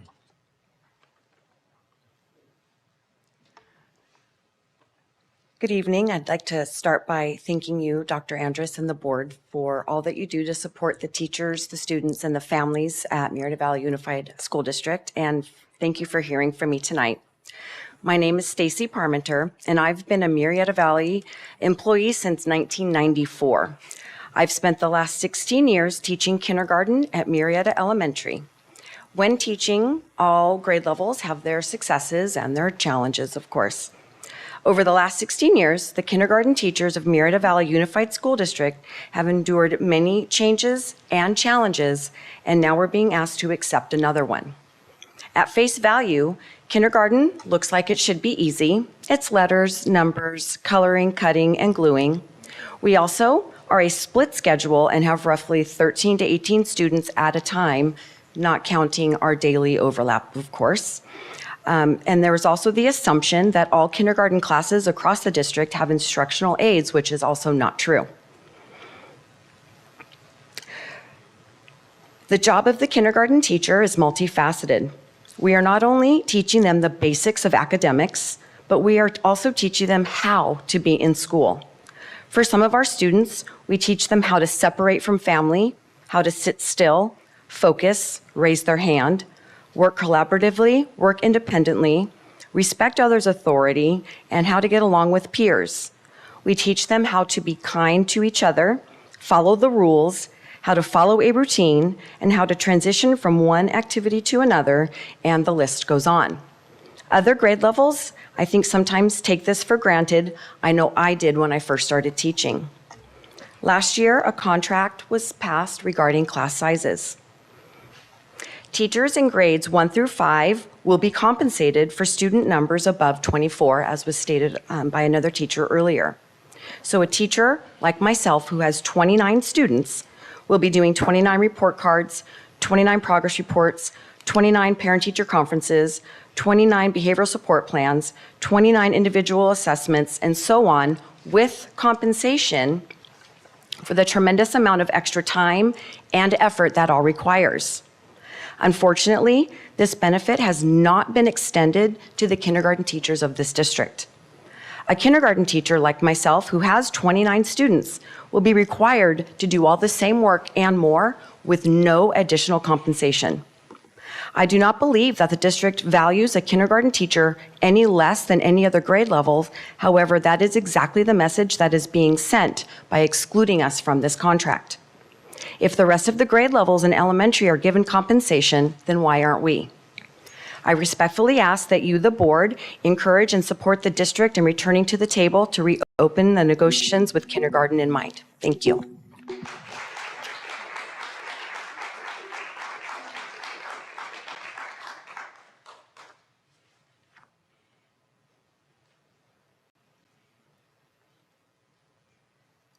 Welcome. Hi. My name is Jolene Cochran. I'm here to talk about safety issues regarding all the kids in our schools. I want to mention before I do that I hate that I have to be here to speak about this instead of grieving for my family member who just passed away. But the importance is just too big. This is common sense, but again, guess it needs to be said anyway. At DMMS, the safety of kids have already been compromised by a trans boy who is now changing in the boys' locker room. Let me be clear. There's got to be a way to help every child feel safe, including every single one of them, every kid, regardless on how they identify. Maybe have a separate room to change for anyone who feels uncomfortable changing around another student. But what's happening right now is clearly not working. We need to stop making kids uncomfortable and just tell them how they feel matters. We need to help everyone feel safe and comfortable. Same with the bathroom issue. Have single stall bathrooms, again, for kids who don't feel safe going around others. That way, the option is for everybody, and no one feels excluded. Thank you.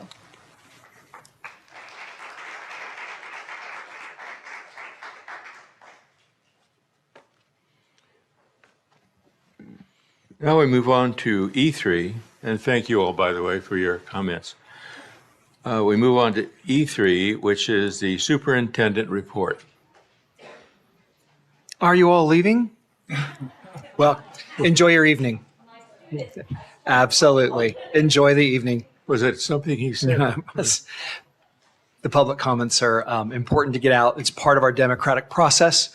It is important that the community have a chance to speak what's on their mind. We encourage you to keep your comments focused on educational matters related to the work of the district. Sometimes it feels they get a little political in nature, but if we keep it focused on our students and their well-being and what we do at schools, then we're in the right lane. And so I do recognize that many things coming out of Sacramento do affect schools, but oftentimes the messaging needs to be targeted there. And this is a forum to share that information and to share your concerns appropriately. So we appreciate the comments tonight. We are actually, if you can believe it, we are the first month into school. It's already been about a month of school. Pretty wild. We're grateful for that. We're headed into this long fall stretch between Labor Day and those holidays in November, Veterans Day and Thanksgiving breaks. This is really the time of the year when much of the work of the district is really moving forward and pushing in hard. And it's really a very terrific time of the school year. This is a lot where a lot of the teaching is done. I think about, as was mentioned, I appreciate the comments from our kindergarten teacher. They were very appropriate. Think about all the things our kinder and now TK teachers are doing with our little people. Orienting students to the expectations of that grade or courses. That happens in the first month, really getting kids and students attuned to what we're doing, and in some cases, families. Like how schools are operating or how we operate in Murrieta, which may be different from a place they've come from. And that's been adjustments too for everyone. There's a very heavy push at this time of year to really identify and fill in learning gaps from the previous years or the summer slowdown that occurs. It's pretty normal, but really also moving forward to accelerate learning. See it in classrooms all the time. Our teachers are very busy. The activities are terrific. We had a chance to visit classes this week, and it was really great to walk into a first year. She's a veteran teacher, but first year to us, teaching and annotating with 7th graders in a book. And the quality and the rigor is what I would expect everywhere. She was phenomenal. And so we see it happening all over the place. We really appreciate this time of year, what we're doing it and what we're doing. Schools are also very busy rolling out new initiatives or new efforts. I've read the reports from our principals that come in each week and the work that we're doing around our professional learning communities and our professional learning teams, which are the grade level and coursework. The comments we're hearing from principals is that it's basically very well received by teachers. Teachers are recognizing their roles as teacher leaders and to make a difference among their peers and to lead students and to lead that effort. And it's really delightful to see how collaborative our teacher leaders are working together. So that's really nice to feel. And also that's true in the area of multi-tiered systems of support. And those are all the different ways that we help kids when there have been issues about being late to school, they're on time, or they don't have great coping skills, or they don't know how to make friends. We're finding ways to support students. And in many cases, and sometimes families, work through those challenges and help young people make their way. Really terrific to see that. Just a few recognitions. This is also a time of year as the school year comes down, we see recognitions come throughout many times of the year. Really interesting, I got an email this week from a website called niche.com, and they are a group that recognizes organizations, primarily schools, around the country. We are named the best district in Riverside County. one of the top, I believe it was 3 in Southern California, and I think 10 or 30 in the state of California, but number 1 in Riverside. So it's nice to see that, and many of our schools are also identified in that group for different reasons, but it's really great to see that information. Also, the California PBIS. PBIS is an acronym in education. It means Positive Behavior Intervention and Support. One of our elementary schools, Monte Vista, was recognized with the Silver Award. I think you were going to say something. Sorry. She went to their recognition this afternoon, right before the meeting. And then lastly, and you got to meet one today, I want to recognize 2 of our Murrieta Mesa students. The College Board recognized 2. It's a College Board national recognition. They recognized them for their efforts in their test preparation that they had done. One of them was Haven Anozi and Cecilia Diaz, both students who are from there. So just it's great to see both the work that our schools and our classes are doing.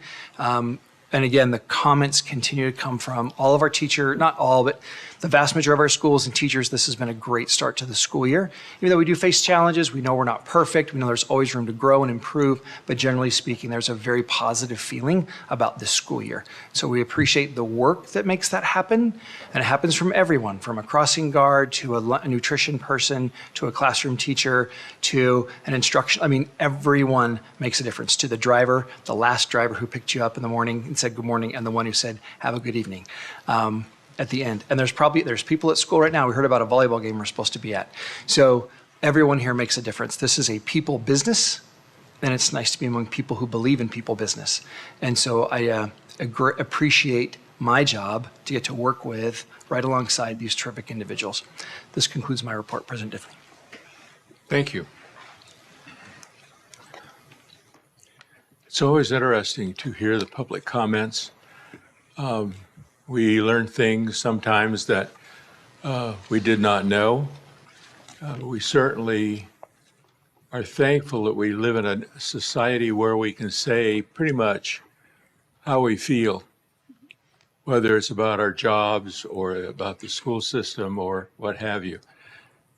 And that's something that not every country can say. This is also a down the road occupation. We're always, teaching immediately in class, but we're also looking down the road. Are there things that we can do better? Board of Education, same way. Are there things that need to be fixed? Are there things that could be better?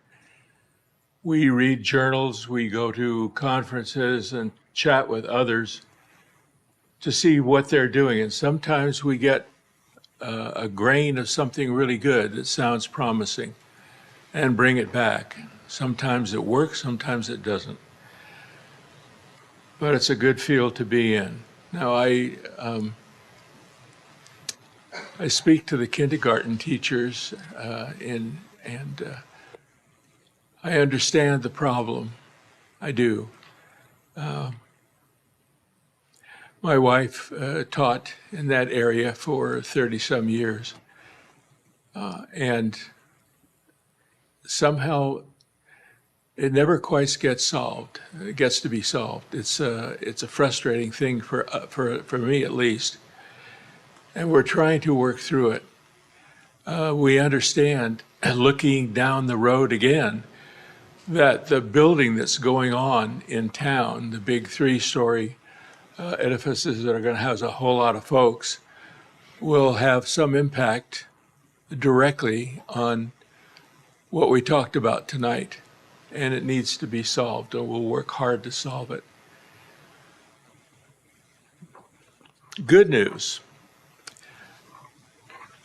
Mrs. Vandegrift and I were pleased to visit Alta Murrieta, Mr. and Mrs. Monique Petrucci's transitional kindergarten class, and Mrs. Kathleen Araber's kindergarten. They both really interest me because I never took either transitional kindergarten. It didn't exist then, just before Noah built the ark. And I didn't go to kindergarten either. I started school in 1st grade.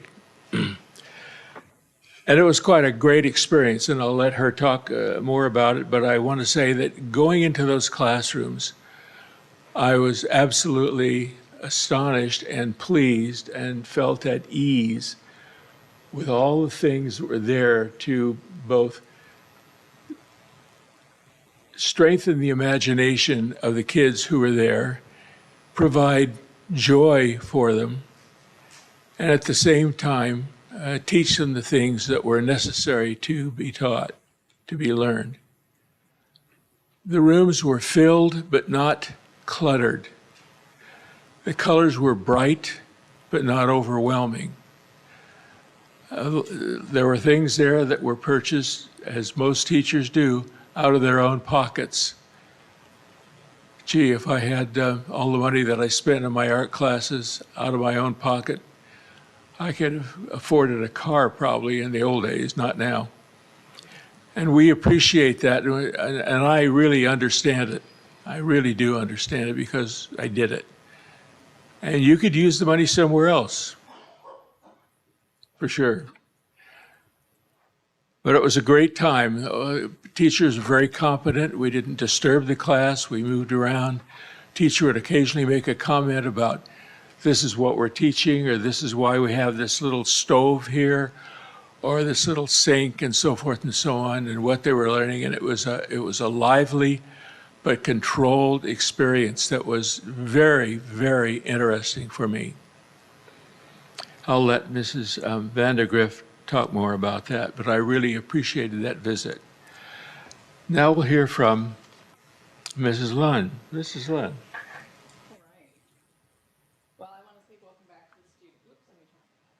Welcome back to the student representatives. Of course, that is one of my favorite parts, but they're gone. But welcome also to all the community members who are here tonight. I have, as Mr. Langworthy mentioned, I have been meeting a lot with community members, and I've got to stop meeting at Starbucks because the caffeine is getting to me, or we got to find a better place to meet. I really appreciate the legislative updates. It's coming from a different point of view, perhaps, than some of the information that we're getting. I would like, if at all possible, if you guys have this written down, just shoot it as an email. I'm definitely a visual learner, and I can hear things, but I can't keep up with all the numbers and everything. So it would be great if I could see some of that stuff. This last month has been insane. You guys know I still have a child at Vista Murrieta, so I've been doing the band mom stuff at football games and stuff, which is always really fun. Tomorrow's homecoming game, I can't wait for it. I'm continuing to participate in the Riverside County Women's Leadership monthly meetings that are hosted by County Supervisor Karen Spiegel. I've been doing that for years, all through the pandemic, and continue to do them. They're very, very helpful, just learning what other elected local women are doing. I do want to say that the Vista Murrieta High School Back to School Night was terrific. It was very different in the past, where you went from room to room to room, and you went into one room, and for 10 minutes, the teacher talked really fast to get everything out, and there are no questions. And then myself and my husband, and we're elderly, and would have to run from the south building to the east building or something, and we didn't know where we were going. It was just really hard. This year they had everything in the quad, and so one whole table would be the English department, and you could go over and meet all the English teachers out there and meet your child's teacher. It was really, really great. It was outside, it was in the quad, it was very friendly. I think teachers felt safer and felt more like they could talk more easily and answer questions. It wasn't presentations. It was, oh, hi, my child's in your class. Let's talk about this. It was great. I really liked that setup, and hope to see more of that. I did attend the memorial service celebration of life for Julie Maestas. I want to mention her. I first met Julie when she was an aide at Lisa J. Mills when my girls were little there. And then she moved on to Murrieta Mesa to become their athletic secretary, and passed very quickly this summer for a very aggressive form of cancer, but she will be missed. There was a great Labor Day luncheon here at the district service office that we popped into to see everybody and thank the employees, and I like that we do that, and it's a great way to have everybody who works here in this building all in one place so that we can talk to each other and say thank you for the great work that you do. I was very honored that I was invited to attend the Murrieta Temecula area alumni chapter of the Delta Sigma sorority. They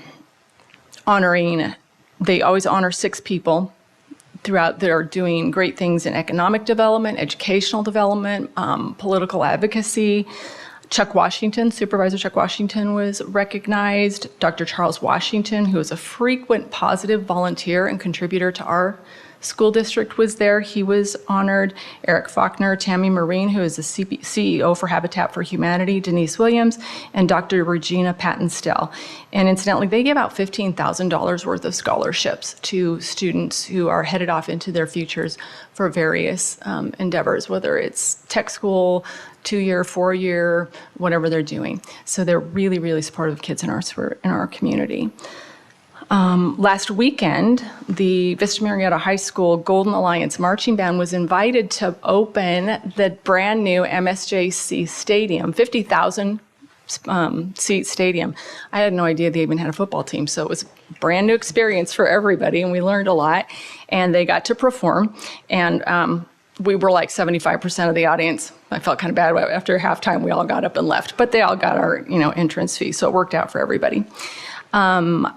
Of course, as every year, I attend the 9/11 ceremony in City Park, which is very moving. If you haven't been, I would really encourage you to do that. My girls weren't even born. None of the kids in school right now were even born when 9/11 happened.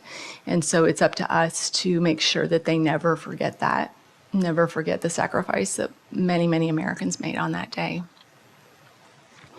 I did attend the Latino Parent Advisory Committee, LPAC, earlier this week. It was awesome. They had people coming in from MSJC to talk about their various programs there. And I am keeping up on my Keenan safety modules. I say this specifically for the teachers and other people, employees who are in the room. I really believe don't ask any employee to do something you won't do. I was once roundly ridiculed by a veteran school board member who said, "We don't do those." Every year I do them. And every year we get the notification, I think in the end of July, beginning of August. I'm like, I'm going to get on these. Well, they're due next Friday, so I'm busy for the next week to get those done. But we really do, I really do learn a lot. And like the AEC defibrillator things, you learn where they are and that we have them and we can use them. So it's good. I wanted to remind everyone that the Rotary Field of Honor is coming up the week surrounding Veterans Day. It's November 4th through the 11th. If you haven't been, it is amazing. It's in City Park. There are over 2,000 flags put up in honor of our current and former military service personnel. All of our 5th graders go through the Field of Honor as a 5th grade field trip, and they stop at each of the memorials. I think we may have lost our last World War II veteran who stands at the memorial and speaks about his experience, but we have plenty still from the Vietnam and Desert Storm era conflicts, and it's a really amazing thing, and it supports Rotary, which Rotary turns around and supports our community. I want to remind everybody that it is Spanish Heritage Month from the 15th of this month through the 15th of October. There's lots of things going on culturally around our community. Is it 44%? 43% of our community identifies as Latino. So there's going to be a lot going on, and I hope that you take advantage of it. I went to the very first Student of the Month for the year this morning, which are always so inspirational. I feel like our adult community has developed into a culture of grievance with an I, me, mine mentality. How come they're getting it? How come I don't get? And it is so refreshing to go to these breakfasts and listen to these kids. And we're going to be fine. If this is what is coming up behind us to run the country, we're going to be in great hands. There were kids who talked about struggling in school, and they'd done great and then got into high school and started really struggling. And instead of blaming their parents, the teachers, the school, somebody wasn't doing right, something for him, this kid said, I was the problem. I wasn't challenging myself and I wasn't working hard enough. And I went, wow, there are adults who don't get that. Yeah. I'm the problem. It was great listening to that. Another student talked about the inclusion revolution that's going on across our district. And in fact, Dr. Anderson and I and some of our special ed teachers presented down at the California School Board Association conference last December. And unfortunately, our presentation got interrupted because one of our presenters passed out and fell off the stage and fell on his head after 20 minutes. But we had multiple school districts after just 20 minutes contact us and saying, can we please Zoom about this, because the work you're doing in inclusion is outstanding and we want in on it. So we've been invited back this next year to do our presentation. So fingers crossed, everybody, we get through it this time. We've been invited back to give an update. And as Dr. Andrus mentioned, the Murrieta Valley Monte Vista Elementary School got the California PBIS Silver Implementation Award. It's the first school in MVUSD to get that, and it's about positive behavior. And last spring, I shadowed Miguel, who is the head night custodian over there. And as we were swishing out bathrooms and vacuuming and picking up trash, he talked to me about the training he had received, because the entire school staff receives training about positive behavior intervention with students and how to, redirect kids. And we don't have bad kids, we have kids that need help. So it was amazing talking with him and then seeing them get this award. And I think that's it for tonight for me. Thank you. Well, thank you. Mr. Pardue. All right. As a teacher, the beginning of school is, as everyone has talked about, is just an amazing time. It's awesome to meet new students, of course, in the classroom, getting to see your friends and staff members who you've worked with for such a long time. Developing those relationships again. Both my wife and I have been teaching for a long time, and we just feel the excitement. The start of the school year is a big deal for us and our family. Seeing the kids and what they've experienced is really cool. As a board member, I had a chance to go to Warm Springs Middle School. I picked Warm Springs in particular because of an event I attended, and I'll forget the name of the event, but I got to hear the awards that were being handed out to the Warm Springs Middle School principal and a counselor, I think, if I remember right. I said, well, I gotta go see what's going on at Warm Springs Middle School, because we want to see what's happening with our middle school, especially with the transition to high school and their academic preparedness, something we've been discussing, since I've been on the board, actually, behind the scenes a little bit. And Warm Springs is just doing a phenomenal job. It was so cool to see the classrooms and also to see the new technology the science teachers had in particular. It was just neat. It was a really neat environment, and I can see that the culture there is really positive. The other side I got to visit was Murrieta Elementary, which I think they're in for a tough year. There's a lot of construction going on there, trying to manage the children with the construction site and making sure that they're safe and they got the space that they need. I hear a lot of the teachers talking about not just supervision, but enough classroom space for the students at the elementary level. Sounds like a challenge. So that was pretty interesting. Also, back to school night at Murrieta Valley High School, which of course, that's where all my kids, my wife teaches there. It's just a great community. Also got a chance to tour and see some of the needs that school, being one of our older schools, has in terms of facilities and especially in the science department, which continues to absolutely crush it with scores. So I just wanted to say that out loud. And in spite of the facilities they have. So that was really cool.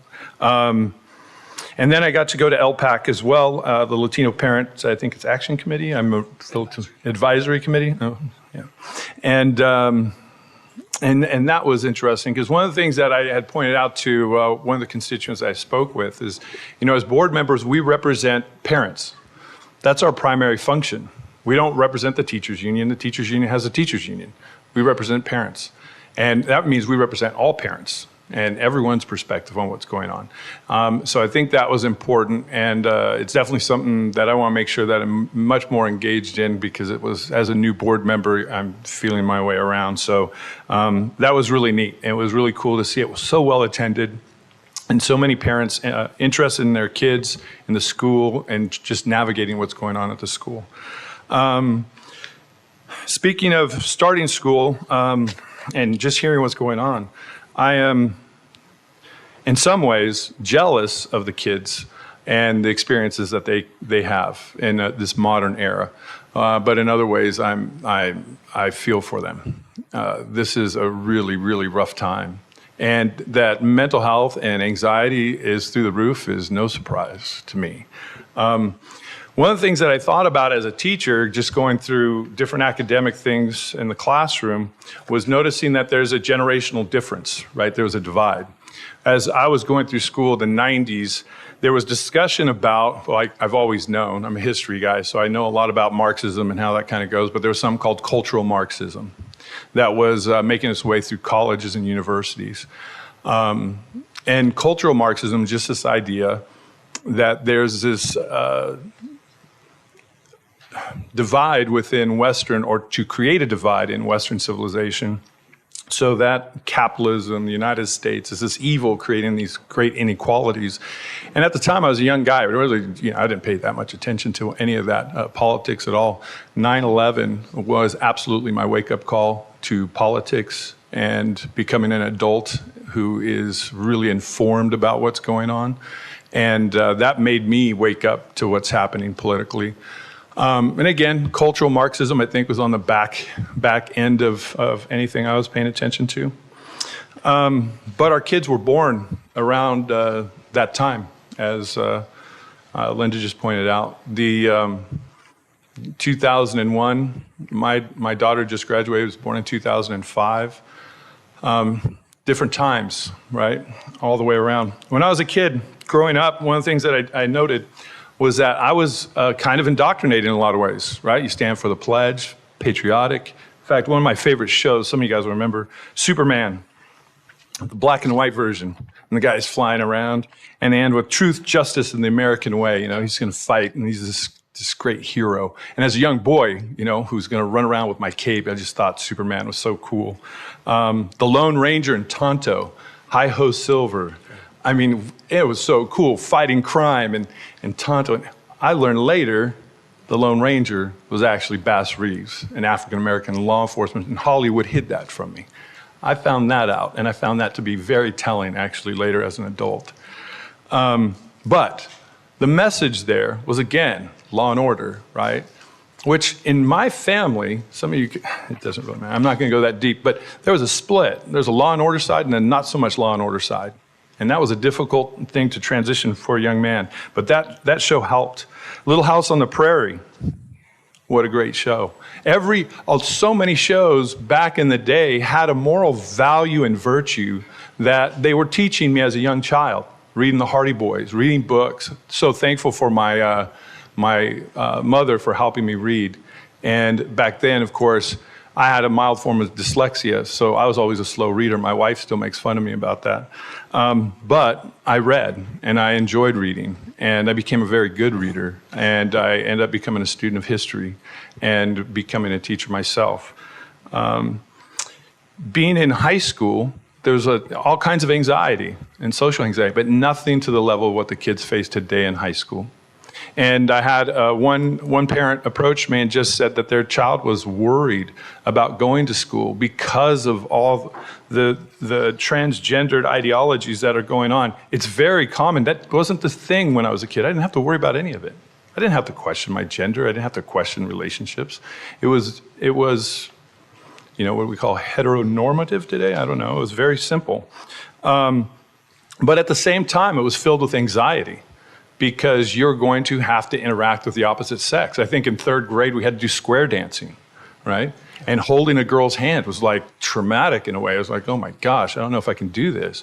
And so schools also are a way in which we reinforce social norms of behavior, right? That's part of what we do, show up on time. We were hearing the kindergarten teacher discussing, that anxiety of leaving your parents, learning to show up dressed appropriately, right? You get your school clothes and try to dress nicely. How to interact with teachers, how to be appropriate with your classmates, treating people with respect. which was a big thing I remember in Little House on the Prairie. The father always did that. One of the things one researcher pointed out that there was a point in somewhere in the 90s, they said the last father on television that was treated with respect and as a source of wisdom was Bill Cosby. That's pretty amazing. Homer Simpson, probably not a source of wisdom, right? Married with Children, not a source of wisdom. And that is a bit of a problem because, again, our movies, our stories, is another way in which we transmit culture to the next generation. And I think it's important to know that in today's world, we have another added disadvantage, which is social media. And that's where our kids live, right? A lot of times they're on their phone, they're upstairs in their room, and who knows who has access to them, right? Who knows what kind of things that are being inputted into their brains? What are the values that are being inputted into their brains, right? And I think that's kind of important for us to recognize that there's a significant difference, between us. But some of that is sort of purposeful. Creating divisions is, again, a big Marxist ideology. Keeping you from your parents is a big thing in Marxism. And I think that's unique because as we have this conversation about the parent notification, which I think is the most simple thing in the world. I've been teaching since I was 22, I was in the classroom. We always partnered with parents, always, always, always. They are our partners in education. In fact, if we want to really care about transgendered youth, the number one thing to keep transgendered youth safe is fostering a good relationship with their parents. And that was highlighted here. If you can't control yourself, you can leave because this meeting's not for you. Okay.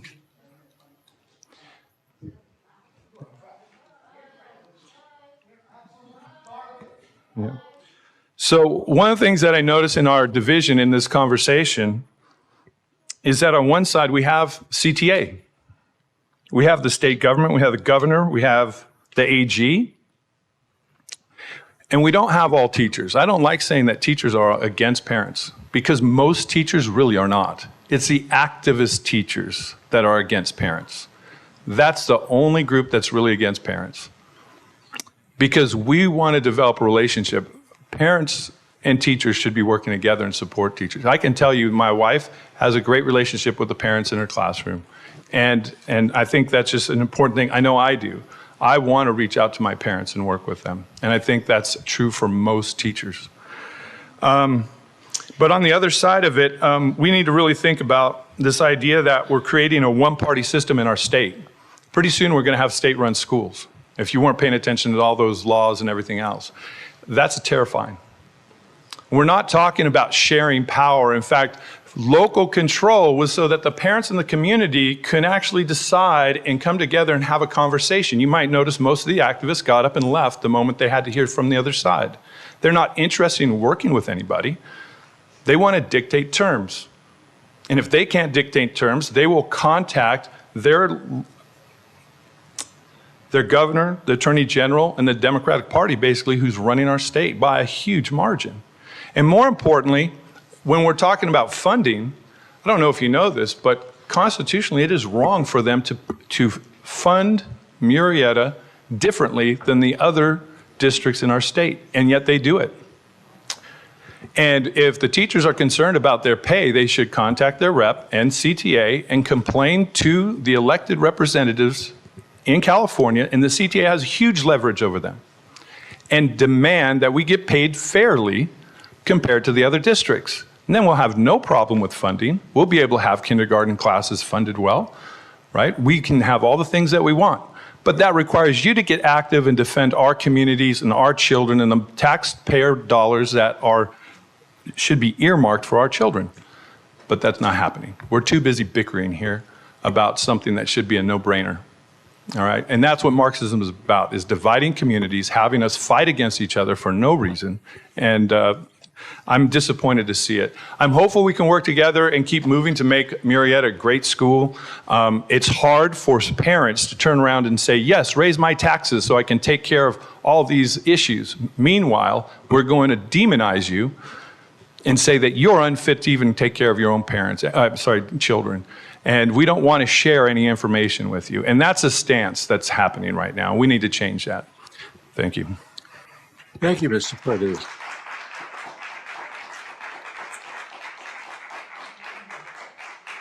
And I must add a footnote that when I listened to the Lone Ranger on radio, that's where I learned about classical music. It always played the William Tell Overture. It was very nice. Now we'll hear from Mrs. Young, who's down Okay. here. I'm happy to announce I finished all of my Keenan modules. I finished the last one yesterday. And I've been doing this every year for many years, but there were a couple of new ones. One that I hadn't done before, the defibrillators. That was really interesting. I'd like to get some in-person training. And the other one was on suicide prevention, which I had not done before, and I appreciated that. I was also at the Labor Day luncheon, and I thought it was a wonderful gesture for the employees here. I went to 3 back-to-school nights. I went to Tovashaw Elementary, Vista Murrieta High School, and I also went to the Adult Transition Program.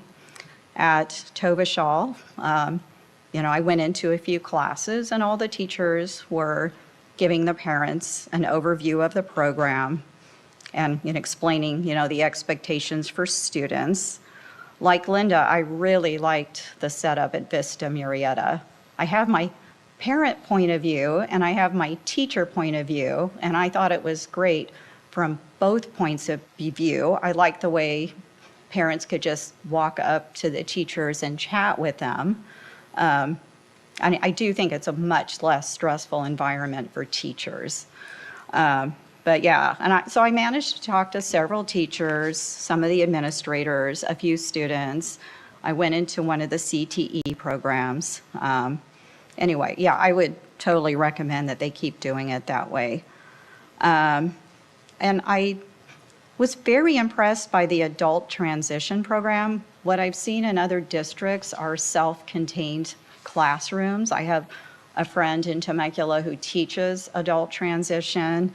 And here they have a whole floor of this building next door. It was really awesome. And they had different rooms set up for different purposes. They have a good program to help these students get into the work world. They have internships.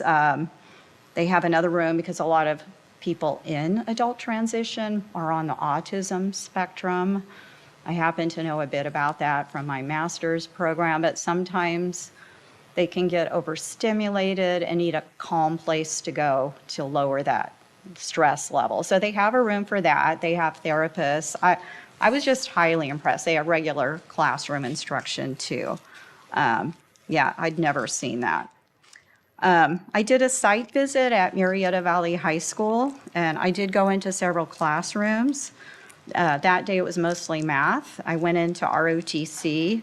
I went into foreign language classrooms. I am a foreign language teacher, so I'm always interested in that. Everywhere I went, the students were engaged, comfortable, interacting.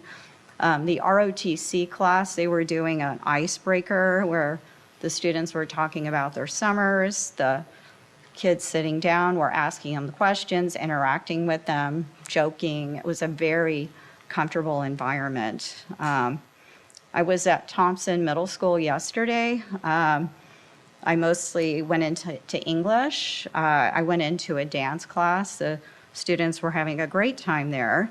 And, I saw regular PE classes, and there was also unified PE going on. And I'm a big supporter of unified sports. So you had, with unified PE, you had regular ed kids helping the SPED kids. So this gives the SPED kids an opportunity to have the same experiences as other kids. That's the definition of equity. But I think, when you're helping other people, the kids that were helping them, I think they get at least as much out of it as the kids that they're helping. You learn empathy, you learn what other people are going through. So anyway, I really appreciated being able to see that. I went to a Friday flag ceremony at Abaha Elementary. It was first thing in the morning. It was cool. So the kids were sitting in their separate classes. There were teachers were doing awards and recognitions. There were some recognitions of teachers, and I did manage to speak to a few of the teachers there and administrators. I also finished my second master's in governance class on Saturday. I'm going to keep, I have to find how I can schedule in the third one, but I am going to keep doing it until I finish the program. There's a lot that people need to learn to be an effective board member. A lot of it is legal issues, knowing how to stay in your lane. But yeah, I find it very worthwhile.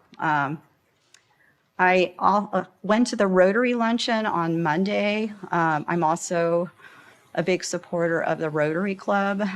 Linda already brought it up. I can bring it up other aspects of it. They have a guest speaker every Monday. So it was September 11th on Monday. So their guest speaker was a Delta pilot, and he was actually working that day. He was not in the air when it happened.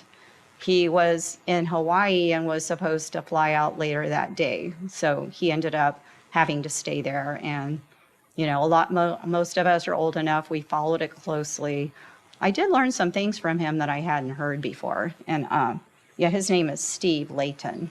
So the Rotary Club does a lot for our school district because it is a service organization. They do give out scholarships. I'm going to be on a committee to help with that. I was also, 4 of us here were at the LCAT meeting. And I will say, yeah, there was a great turnout. I appreciated hearing the students speak, the students who run the clubs, especially Vista Murrieta High School. I thought she was adorable. They also had 2 speakers from MSJC. So what they do at every meeting is bring in speakers from different academic institutions. So these parents can learn more about, and the kids, what they can do after high school. And some of them did explain, the people that were in the audience, some of the barriers they faced, not learning what the possibilities were. And sometimes the barriers were linguistic. It could have been a bit cultural too, because you can assume people know things they don't know. But they will keep bringing in speakers from different agencies, including vocational schools and other universities. So, and this is less pleasant, but I think the public should be aware of it.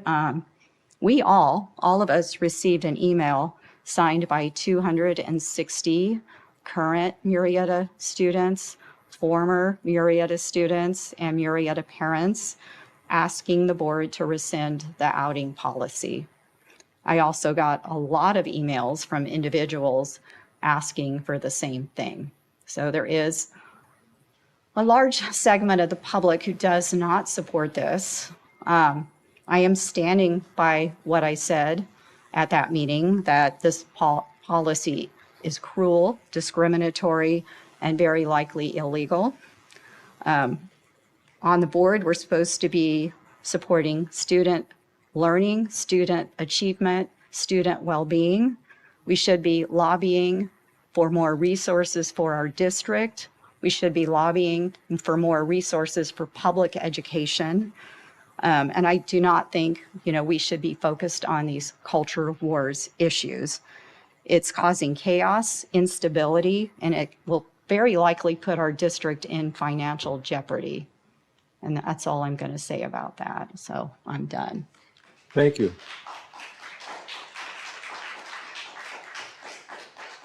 Mrs. Vandergrift. Thank you. First of all, I just want to thank you, Paul, for giving me the opportunity to visit Alta Murrieta with you.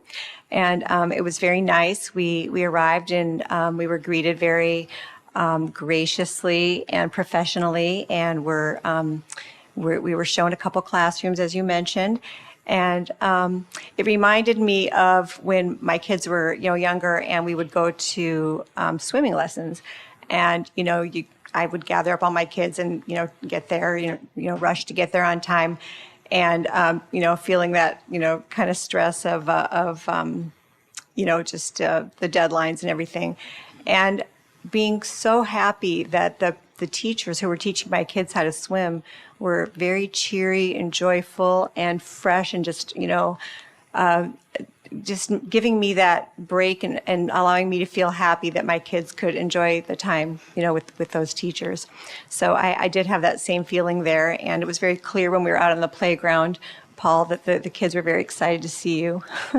So that was fun to see. And anyway, I was just very impressed with like I said, the professionalism of the teachers and how happy everyone looked. So that was very nice.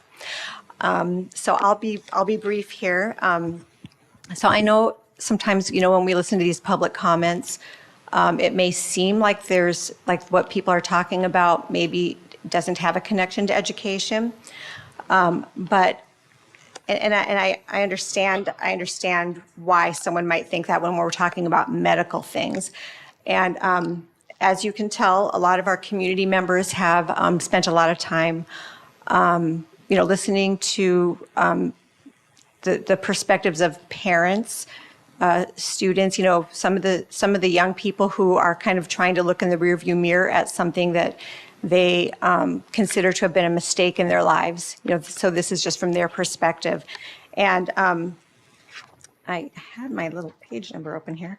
But so anyway, there's the problem that a lot of them discuss is how, we may think, and of course, there are state laws that do tie our hands. But we may think, what harm is it to accommodate, if someone wants to be addressed a certain way, But the thing that, and I really do want to, I don't know how I ended up closing my book here. Here it is. So what they talk about is, there's a trajectory, there's the social transitioning, there's the puberty blockers, the cross-sex hormones, and then, things, if it progresses more than the, gender-affirming surgeries, which the doctor was talking about. And, you may think that these young people are just choosing something, but what we're hearing is that there's the trajectory of it. It creates a feedback system that manipulates the patients to deeper and more damaging levels of transgender medical intervention. So in other words, if you listen to some of their testimonies, there's documentaries out about it now, the next thing is always kind of hanging in front of them like a carrot. Like, I'll feel better if I do the next thing. I pass right now, but if I do this next thing, it'll be even better. And so it kind of lures them down this very irreversible path at a very young age. And so that's the concern, and also sometimes we say the letters LGBTQ, we do all these letters together. And I think it's very important to point out that this policy is T only. T is very different. I don't even know all the letters that come after, but T is very different from LGB. And it leads young people down a path that can end up very differently and very irreversible. So anyway, so Isabel is not here today, but I did make a package for everybody, education news. So if you can take one and pass it down, so I don't spend any more time, focusing on this right now.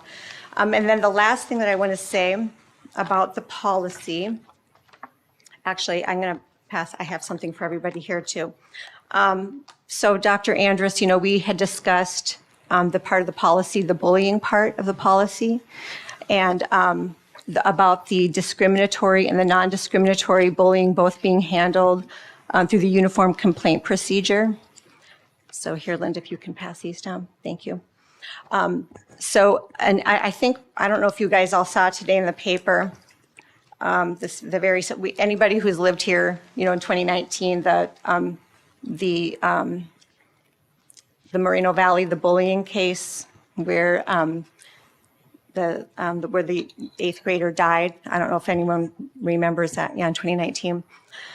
Yeah. So if you read the article, which is in this packet here, after that happened, the Murrieta Valley School District changed their bullying policy. So if you look at page 3, that's the Moreno Valley School District policy.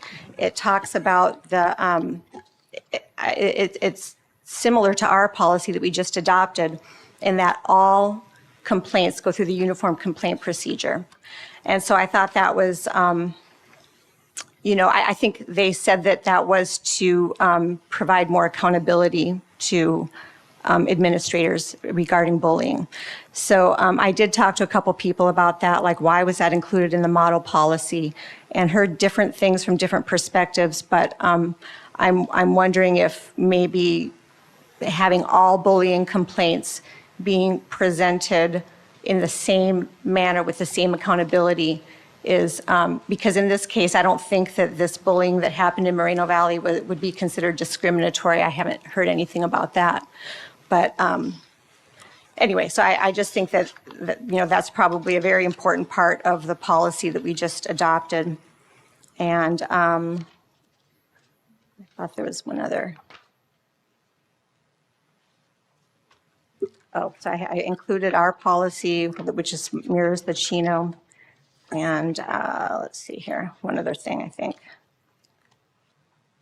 Yeah, I covered that. So anyway, that's all. Thank you. Thank you. Now we move on to E5. Kimberly Benning Shevlin, President, Murrieta Education Association.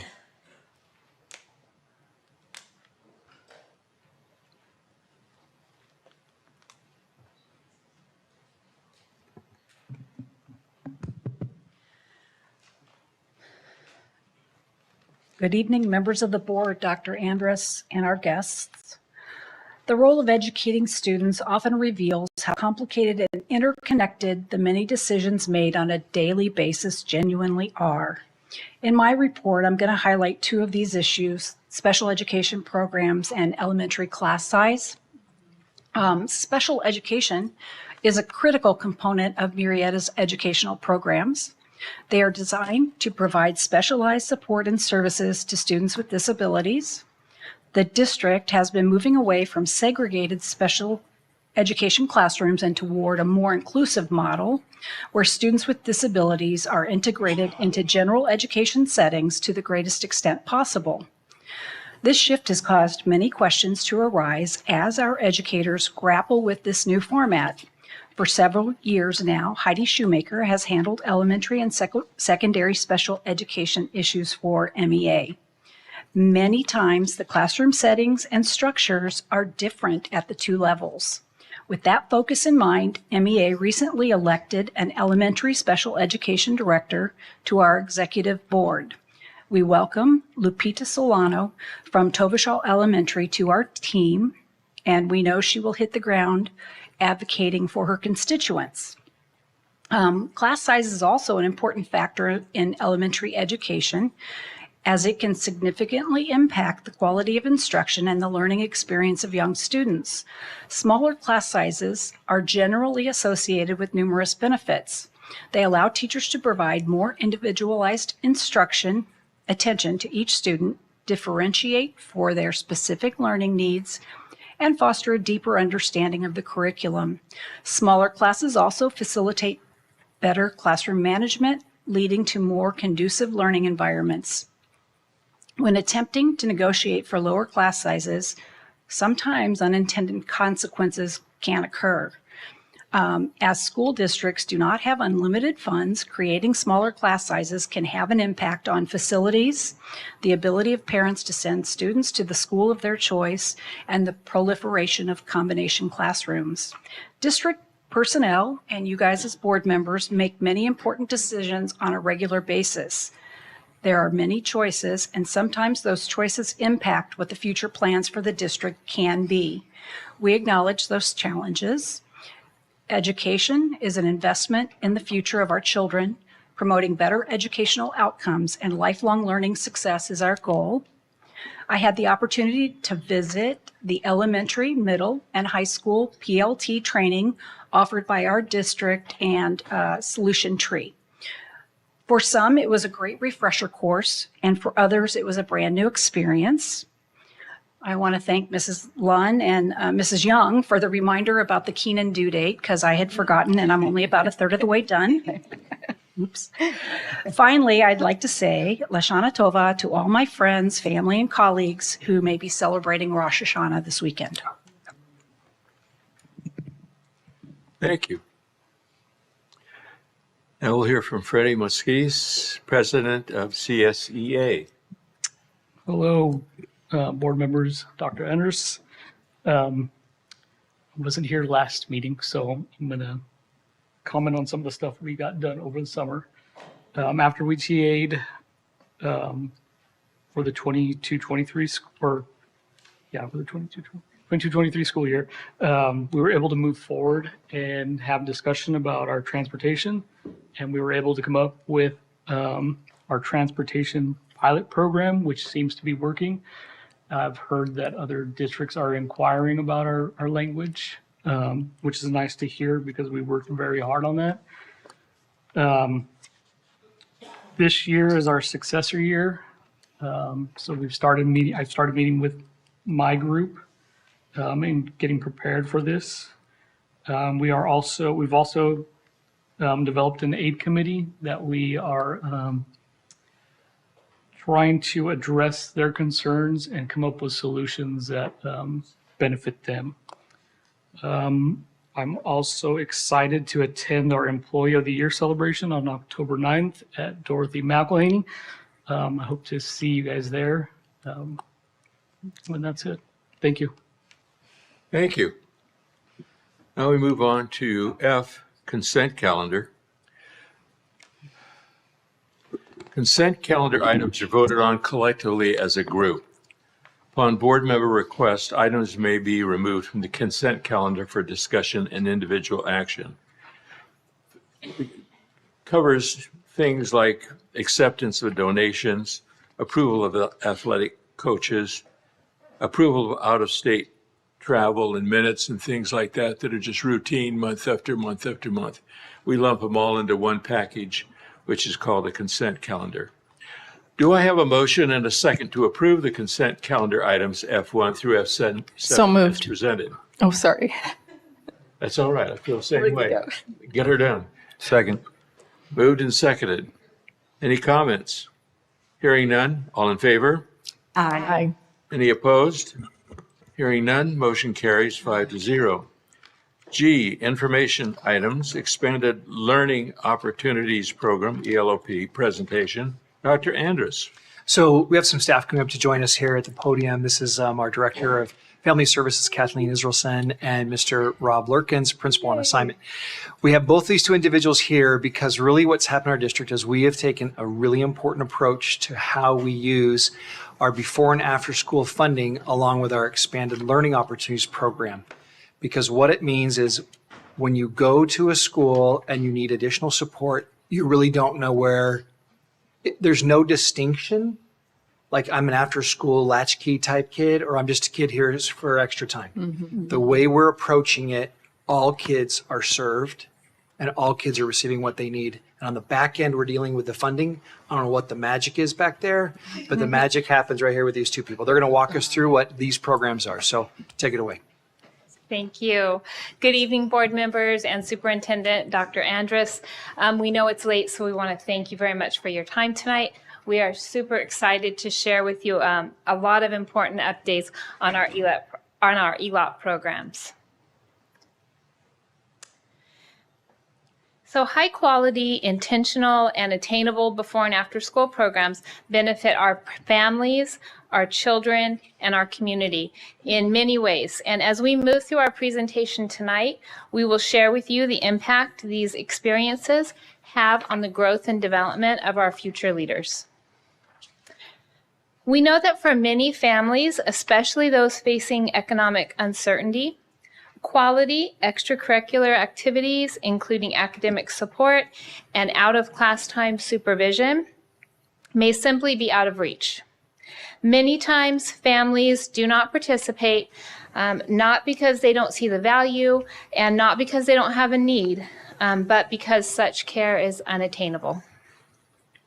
Two main barriers to participating in after-school programs are cost and the lack of available programs. So why should we care about creating a variety of before and after school expanded learning opportunities for all students, especially those who may not otherwise have access? To put it simply, before and after school programs keep kids safe, they inspire them to learn, and they support our working families. The desire to learn does not stop when the school bell rings. Expanded learning opportunities help our students build foundational skills like the ability to communicate effectively and to critically think. And they give parents a peace of mind of knowing that their child is in a safe space with adults that care about them. And according to 21st Century Learning Centers, regular participation helps narrow the achievement gap between high and low income students in math. It improves academic and behavioral outcomes, and it reduces school absences. So this is something I'm very proud of.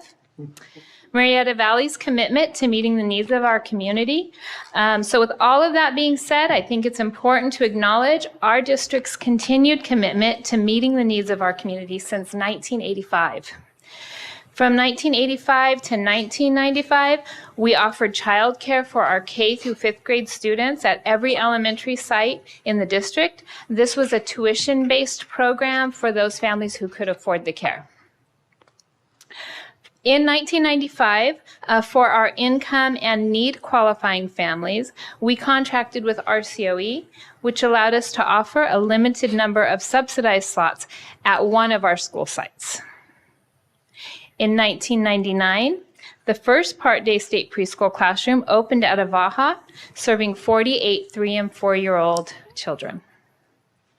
In 2006, we opened our Child Development Center at Avaha, and we provided full-day care for 72 of our 3- and 4-year-olds. That full-day care is 6:30 in the morning till 6 o'clock at night. And in 2011, while we were already offering our before and after school childcare, we had a desire to elevate our program.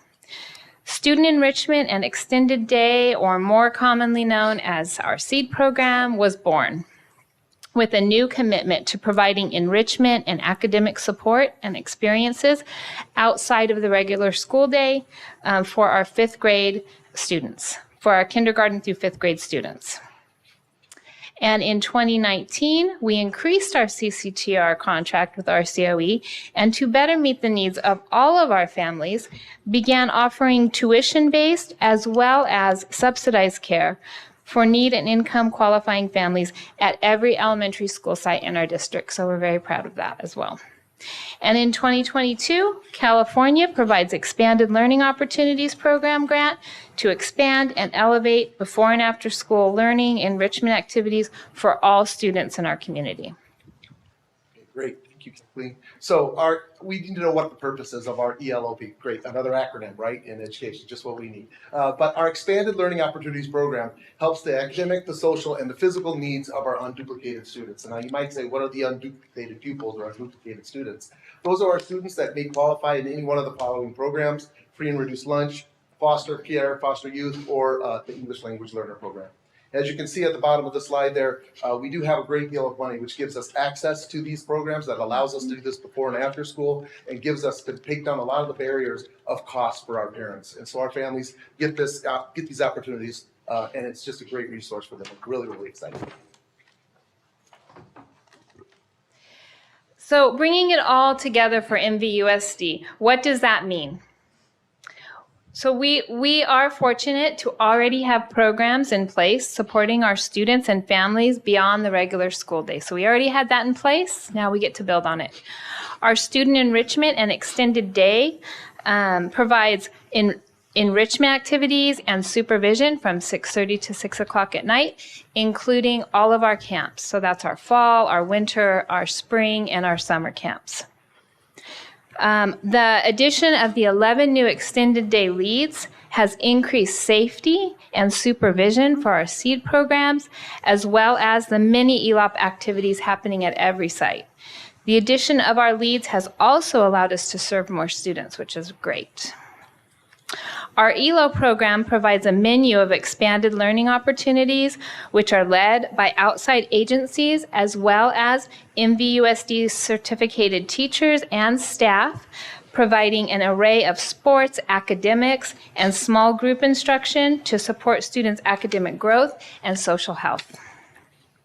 Our early childhood education program provides an extended school day for our transitional and kindergarten students, providing them with hands-on and engaging learning experiences to build their confidence and inspire their curiosity to learn.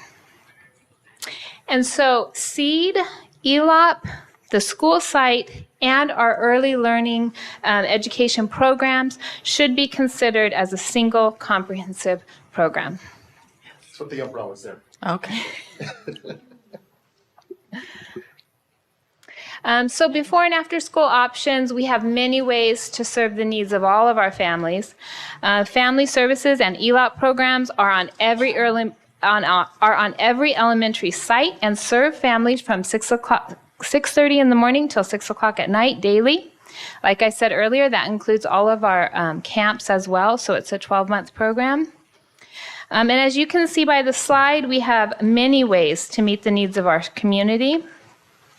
When a family reaches out to family services, we do not list all of our programs or all of the ways that we can help them. There's just too many. So instead, we listen.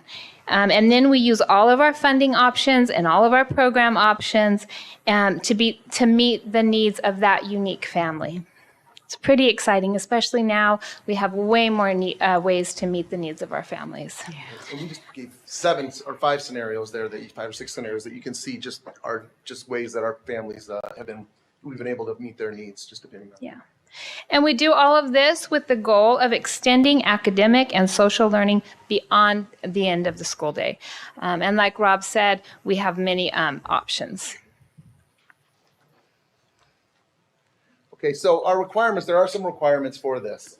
There are some things that we do with our unduplicated students that we make sure that they, and we'll get into that, I believe, in the next slide.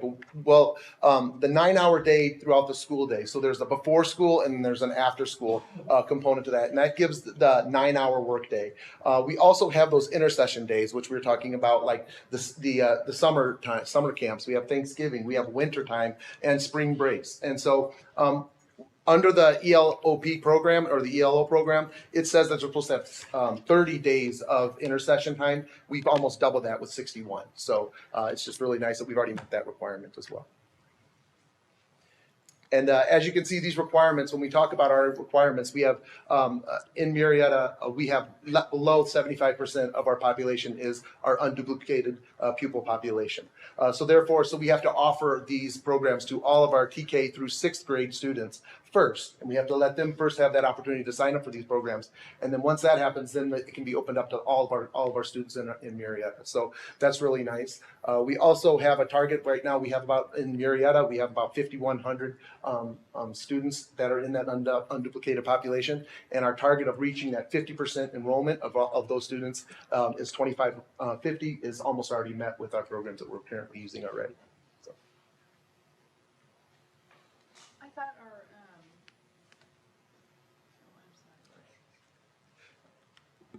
I thought our UPP was up to about, we're approaching 40%, the 45%? No? Am I thinking of a different number? So our UPP is a higher number, and we can actually get that clarified in a moment. But we have to, there's certain thresholds the way this is written. And so we have to serve up to a certain amount. And so we're trying to reach that threshold. And by the expansive nature of what we're offering, we're able to meet the requirement. You want to add to that, Joe? Clarify real quick. Even Thank better. you. Even better. Come on in, Joe. Come on in, Joe. Let's go, Mr. Farley. Let's go. Bring up to is from TK through 6th grade. 6th grade. And so when you just look at TK through 6th grade students, that's how you come up with the 5,100.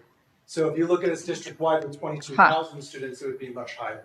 But this program is only for TK through 6th grade currently. I see. And then I'll just explain with the 50% enrollment. So part of ELOP is that we have to have 50% of those unduplicated students involved in some way in these ELOP programs. And so that's that target, that 25-50. We need to make sure, and I'm excited to hear you say that we're very close to meeting that already. Okay. Thank you so much for the clarification. I think this stuff is so important. I'm so glad to see that it's been expanded. Most people work. And I, high school used to start much earlier than elementary and middle. So I had a big problem in the morning and I needed that childcare. Yes, I had to pay for it, but it was way less expensive than the private place my kids were at before they started kindergarten. And then the middle school, my sons were at the time, they had the Boys and Girls Club at the middle school. But, and a lot of people can't afford to pay anything. So I think this is fantastic and it's really important for our community. Yeah. This is where I really get excited about it because these are all the different options that we ask. Yeah. We provide for our families, right? So the having the sports program where right now we're currently doing soccer for all of our students. And again, just like you said, that the soccer I can't afford to pay for a club soccer. I can't afford to play for even MYBL or have time to be able to do that. We get to provide that for our students right here at an elementary school. And they get to find out if they really enjoy that or not without having to spend that kind of money to be able to do that and figure that out. Next week, we're going to start our basketball program for all the students. And then we continue on to flag football and volleyball, track and field, even pickleball. Who knows? And they're safe. They're safe and they're supervised, because their parents are at work, Right. But, that helps. So, yeah. And if the student isn't athletic, they would like to go right to the comic creators or maybe the Rubik's Cubes or the chess masters or other ways to challenge themselves as well. We've also created an introductory Spanish class, a workshop, and some STEAM workshops for the students as well. And then our sensei Jesse is the character counts karate. He teaches positive character for the kids and teaches them that as well and some growth mindset. So those are some contracts that we've been working with. We're also now looking also at a culinary piece so that students can do some black bean quesadillas and some spinach and learn how to do that and then bring that to the families and be able to take that home to their families and show that they can do that as well. And so we all know that's how we all meet with the family and grow together as families. And so it's just a really nice opportunities and we just want to keep looking at opportunities like that to grow our program. Yeah, they can cook for their parents. Yes, absolutely, absolutely. They don't clean up the mess very well, but they do the great thing. Yeah. But the other thing that we have done with our staff, the meet and eat has been amazing. We've had so many student parents drop off an hour before school. If you've been by the elementary schools, you don't see all the students out in front of the schools anymore. They're not running out in the streets or being there. And it's not that parents have to worry about what they're just dropping their students off in the front of the school. We get to get them inside, get them to do some games, maybe work on some homework, and then we also get to let them eat before school starts. It helps with our attendance. It helps with our attendance and our tardies. Our tardies are way down because of that, and so that's great. Each site has a robotics program for their K2 as well as their 3 through 5, and they have their own laptop carts and everything. One of the things that we're working on is that we have most of our sites as well have a power hour. So after school, they get to have some tutoring and some after school homework help for the students. So that gives them a little bit more time to be able to work on those kind of things. And then another thing that we get to do is our fine arts, our dance, our choir, drama, painting. We get to do cross stitching, other arts medium for our students. That these are things that the teachers really are passionate about and love to maybe have that opportunity to teach the kids, but just don't have the time during the day. So that's another great thing. And then the final thing that we have there is our esports live, which is our STEM activities that they get to do an e-gaming competition. These kids love the e-gaming and get to play different games and sports and things like that. And then they can earn world rankings. We actually had a fifth grader at E.L. Curran last year was like top 5 in the world in the e-gaming thing as the program started. So it's just a great way to find many different strengths for our students, and we're just really excited about offering all these programs. Now I'm really excited because I get to talk about the transitional kindergarten and kindergarten extended day. So when we first started to wrap our minds around universal preschool, we were unsure how our current early childhood education programs and preschools would fit into the new early childhood education. However, we started to realize that our current commitment to early childhood education actually was the perfect foundation for CDE's mixed delivery vision of UPK. And so educational services and family services, we went to work. We added and licensed 3 new preschools to ensure that every site, every elementary site had an AM and a PM preschool. We interviewed and onboarded 3 new child development teachers, including aides for those classrooms.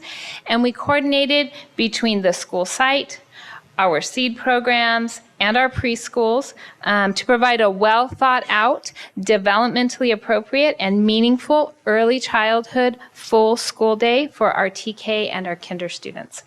And I would like to highlight that one of the cornerstones of the UPK vision is parent choice. And so our families can choose the traditional part day TK or kindergarten session, or they can choose to also enroll in our extended day option. Our extended day program is a complement to the TKK academic day, and it is focused on additional social time with peers, and it is a hands-on complement to the academic transitional kindergarten and kindergarten school day. This full day options popularity is growing, and it is keeping our MVUSD parents here.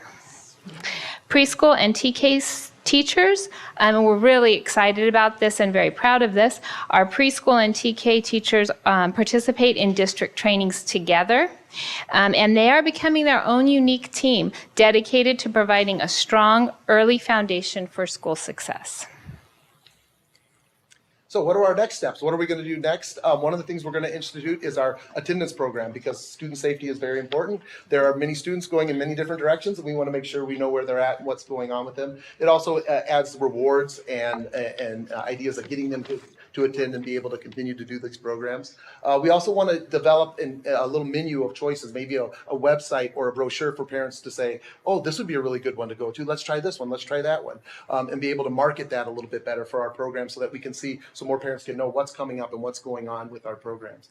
And then shout out to Dorothy McElhaney, because they have about 15 programs currently running, but we'd like to also increase our middle schools offering more 6th grade programs. When I go back to my office, I'm sure I will see Mr. Payne, I'm going to have 3 more for me to approve as well. As you can see from the faces on the kids, they are happy. Happy kids make happy families. These kids are very well taken care of. They do a great job at our school, and we want to thank you so much for letting us share this program that we're very, very excited about. Thank you very much. Question. Yeah. This sounds very exciting and very thorough, sort of a wraparound kind of thing, which is really great. How do you handle medical on this? Cuts, bruises, the normal stuff. Right. So our seed program is there from 6 a.m. till 6 p.m. Right. So if there is a student that does get hurt or injured in one of the programs that is not related to the seed program, we have that seed lead that those 11 people that we've hired at each one of the sites is there to check on the programs and make sure that they're, in case the office in the campus is closed during that time. So they're there to take care of those students, and then also make sure that those students get safely home with their parents. Oh, good. And that's not just our seed students. That is any students on campus participating in our extended learning opportunities. And so the seed leads have really added that element of safety and supervision all the way from till 6 o'clock at night. Wow. Super. Thank you. Just real quick to the trustees, you didn't take the time to read them because they're really in fine print. At the bottom of some of these slides are quotes from parents about the impact this has made. I do know one story of a single mom that she was facing, I don't know what she was facing, but she would have to quit her job. If it wasn't for some fancy financing to figure out how she qualified and got kids in the program with all the different programs we had available. And really it helped keep the family here and together because it was really facing a dilemma. So there's great quotes at the bottom if you want to take a minute to read those. Those are the stories of our parents. They're the ones who are benefiting, and these programs are making a difference for many families. So I know you're about ready to ask a question. I just wanted to say thank you. The scope of this is incredible, and the academic support all the way over to athletics, maybe the culinary stuff, the STEM. There's just something for everyone. And I also really want to thank you for being very sensitive to the full day people who need full day care, but also having the opportunity, because that would not have worked for my family. We needed that half day kindergarten. And so I'm so glad that for people who want to choose that and are able to choose that, that's still available. And I just want to say I'm so thankful to the board that we approved the support personnel for you to manage all of this, because just looking at this now, the scope of it and who's going here and where and there, that was essential. So thank you so much. I know both of you work so hard, and this is awesome stuff going on. Yes, thank you. It was our pleasure. Thanks for Yeah, coming. thank you. Thank you. That's great. Boy, that was really interesting.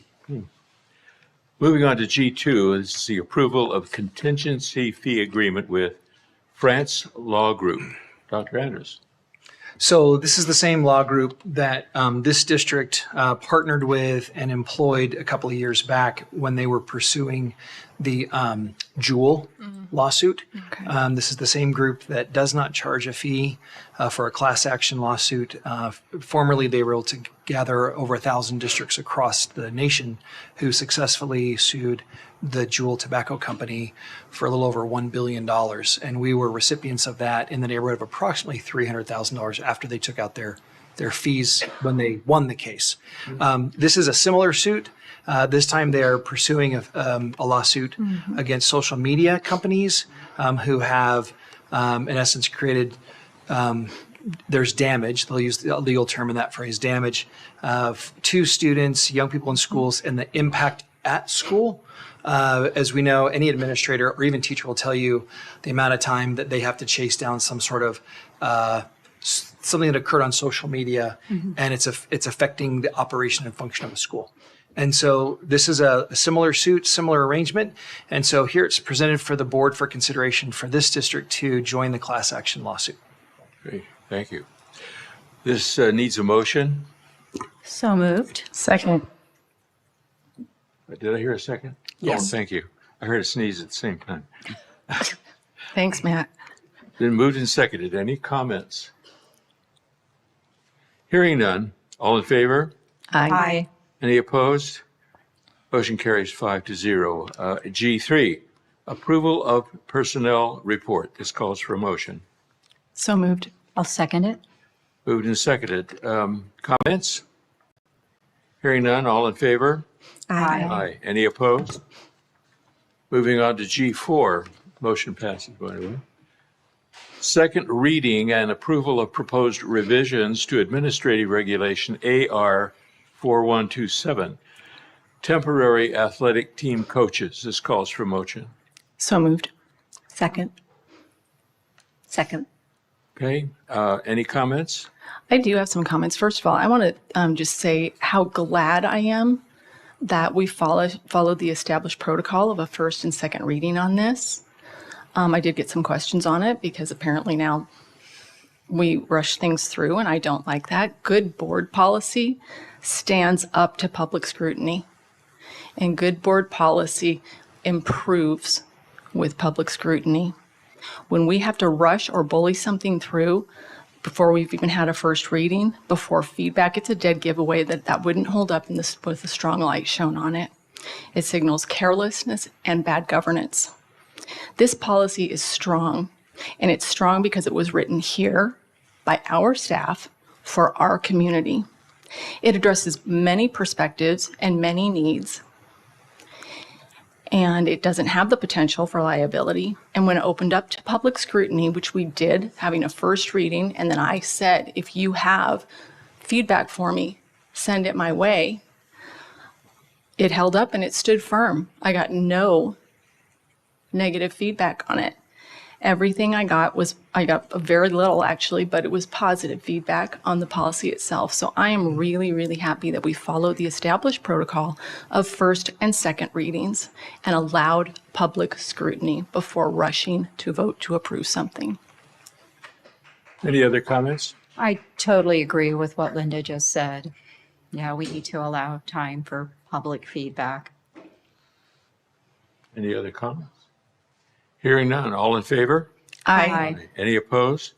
Hearing none, motion carries 5-0. G5, COVID-19 protocols discussion. Dr. Andrews. Sure. Mr. Pardue asked that we agendize this, so we're glad to bring this forward and just give an update to the community about where we are in terms of the COVID-19 pandemic that is in essence over, but there's news. If you read the news or follow the news or whatnot, you'll see there's kind of an uptick in the number of absences and illness, again, related to this virus. We are still following the California OSHA COVID-19 prevention regulations. That's still a requirement of us as an employer in the state. And so we maintain the same requirements that OSHA requires of us to do, which is notifications. We provide tests and masks when someone requires it or needs it. And so we're following all those protocols. We're still maintaining a dashboard. We get a daily update when there's new cases, and we have seen a slight increase in the number of cases. It's nothing like that January of 21 when half the world was out sick, but there has been an increase in those cases. And so this is presented as a discussion item. There's not any action to take. We are following the current OSHA requirements as prescribed. And there's a link there with some supporting materials as well. Any other comments? I have a quick question about that. So when you say the COVID numbers are going up, how is that? How are people deciding whether or not to test? Because I see here it says that offer COVID-19 tests at no cost. So we do have the tests that are provided to us, and we offer them. And so when it's the same type of a thing that occurred, but the impact is just very different. So for example, I received a notice that someone here in the district office had tested positive for COVID-19. So I get an alert because I'm in the building. And so if it's someone and so I have the option to go and test. I don't feel under the weather. I don't feel like I have COVID symptoms. I'm confident that I'm okay. And so I choose not to.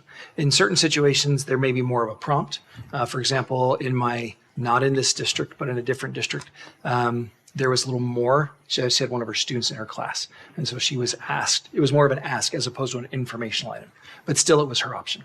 So does that help? So the first person, say the theoretical first person, that person just chose by themselves to test? Oftentimes it's a choice to test. Okay, so it's kind of random in a sense that. Well, it's an option. An option, but somebody may choose not to test. Correct. Okay. Correct. Yeah, it's unlike prior when there were these, you must do a test and show us your results and all of that. We are required to inform, which we do when it's been reported to us. But as you can imagine, not everything's reported to us. And but we still are tracking all of those cases that are reported. Thank you. Oh, I got a comment, definitely.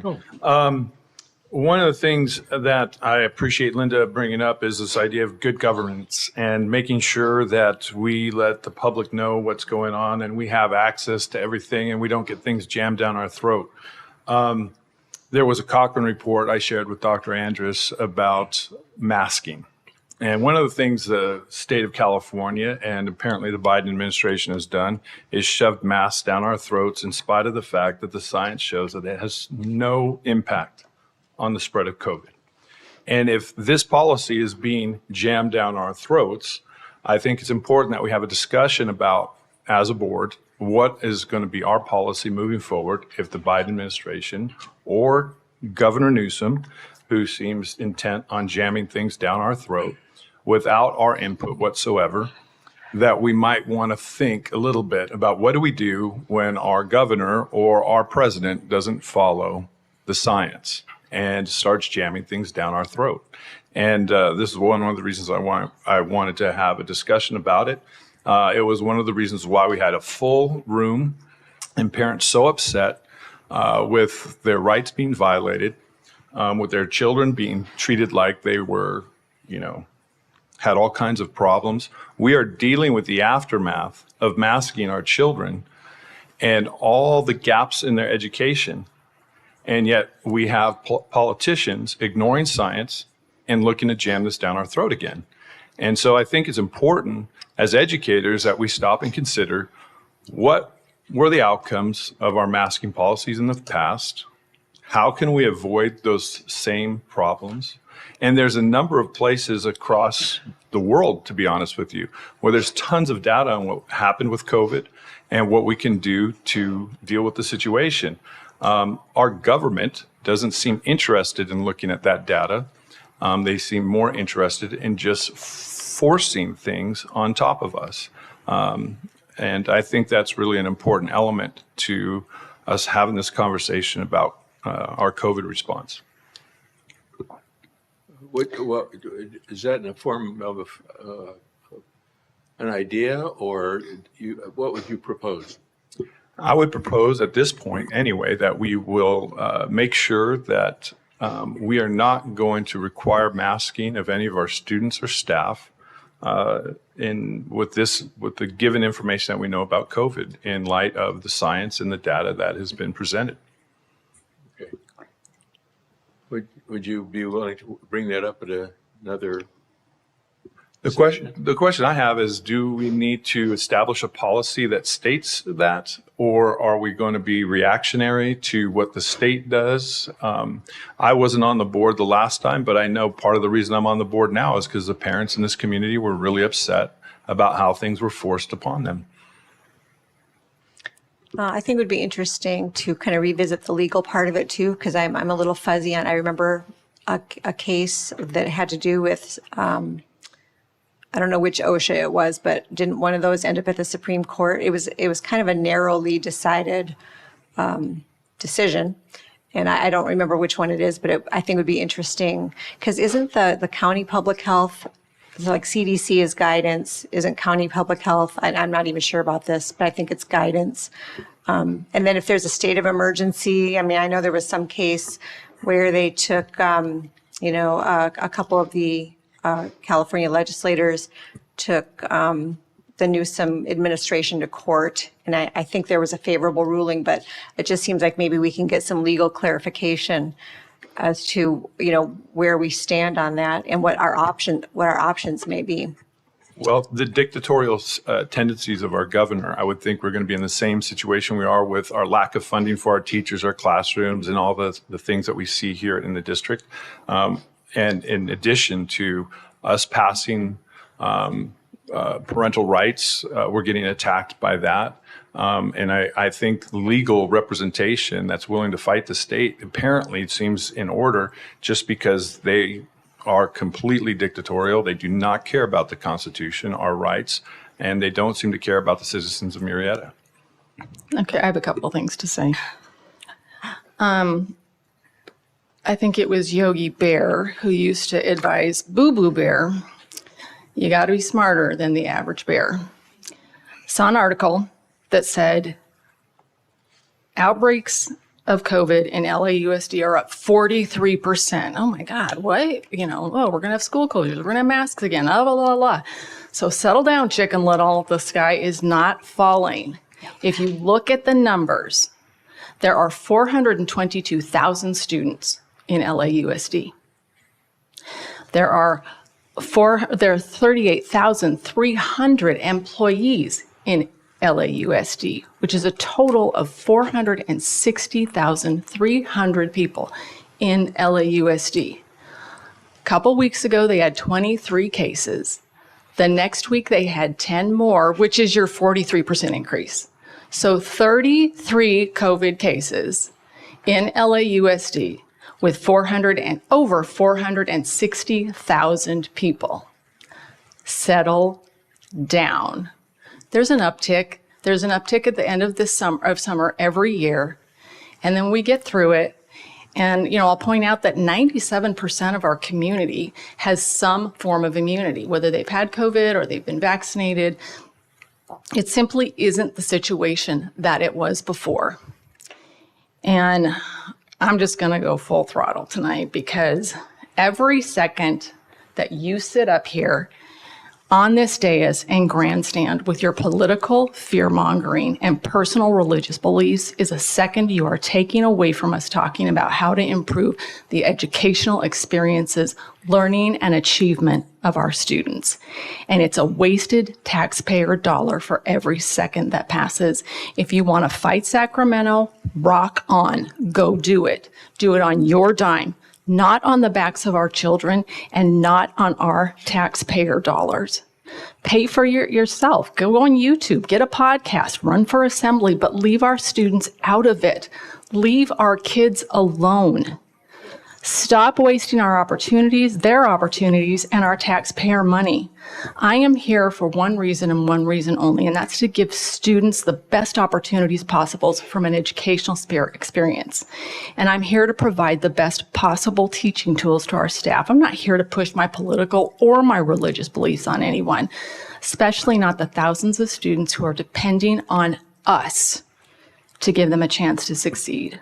They were depending on you, Linda, and you masked them up and destroyed their education. I did and so no we're dealing such with the thing. aftermath of that right No, now. that is Thank you a very lie. That was a state law that we had to follow, Mr. Pardue. Stop I'm lying. here because you put Stop me here. lying. You put me here. Stop Thank you very much. lying. So if I can interject, We never voted for masks. We never voted to close schools. Stop lying. You allowed it and you let it continue in spite of a full house that said otherwise. And here we're dealing with the aftermath of COVID. I've sat in here and listened to teacher after teacher after Stop teacher talk lying about the and educational gaps of our students. grandstanding. Folks, interrupting. Stop interrupting me then. Okay. Let's get calmed down. We'll address this again. Well, the pandemic is actually over, so we shouldn't be talking about this at all. this pandemic is, yes. There's treatments, most people are vaccinated, 90% of the population has immunity. This is history. It's a waste of, we should be focusing on students here. Yeah, I agree. I totally agree with that. We should be focusing on students. And what I think, I'm not really sure about this, but what I think Nick is probably responding to is rumblings in the upper echelons of government to start reinstating things. And if you're paying attention to the news, this is what you're hearing. I may believe the pandemic is over. You may believe the pandemic is over. It may actually be the case that there's only 33 cases in LAUSD. I'm totally with you on that. But I think what Nick is probably referring to is the rumblings of ramping it up again. And if that happens, and I know I've heard you speak many times, Linda, about student achievement. And I think, what is it, next meeting, Dr. Andrus, that we're going to be hearing about test scores. And we're all very concerned about student achievement.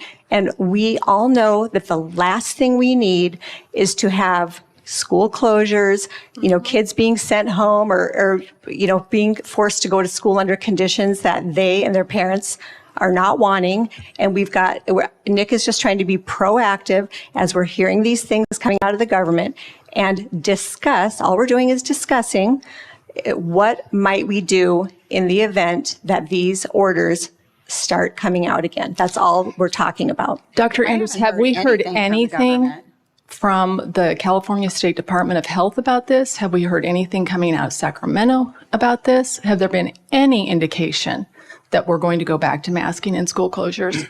At this point in time, no. No. We've not seen that indication.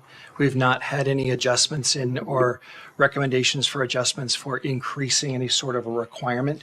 Even if you read through the attachment, even for students who are or did have a positive test, there's lots of the use of the word encourage. So it's not a requirement. And so we anticipate that'll be the continued practice. I do think earlier there was questions or comments made around understanding how, what were the responses of districts around the state and the legal basis for why things occurred or didn't occur. That's a worthy discussion to have a good understanding of that. Not everyone here were board members at the time, had the same access to information at the time. That's worth sharing. And so that could be something that could be done as an informational item to the board. At this point in time, we don't foresee the need to increase any of those requirements or those protocols regarding this. Our stance was at the time, even where I was a superintendent, is the same, is that we were in no position to want to add anything on top of what was the legal health order. And so we just followed what that was. And as soon as anything allowed us more freedom or less restriction, we moved immediately. And so I think, though it was unpleasant and we know of all the side effects, and we're still getting over that. We see it in our schools. Our teachers know what that looks like. We know what it was like as parents. No one wants to return to that. No one, I think, would really want to.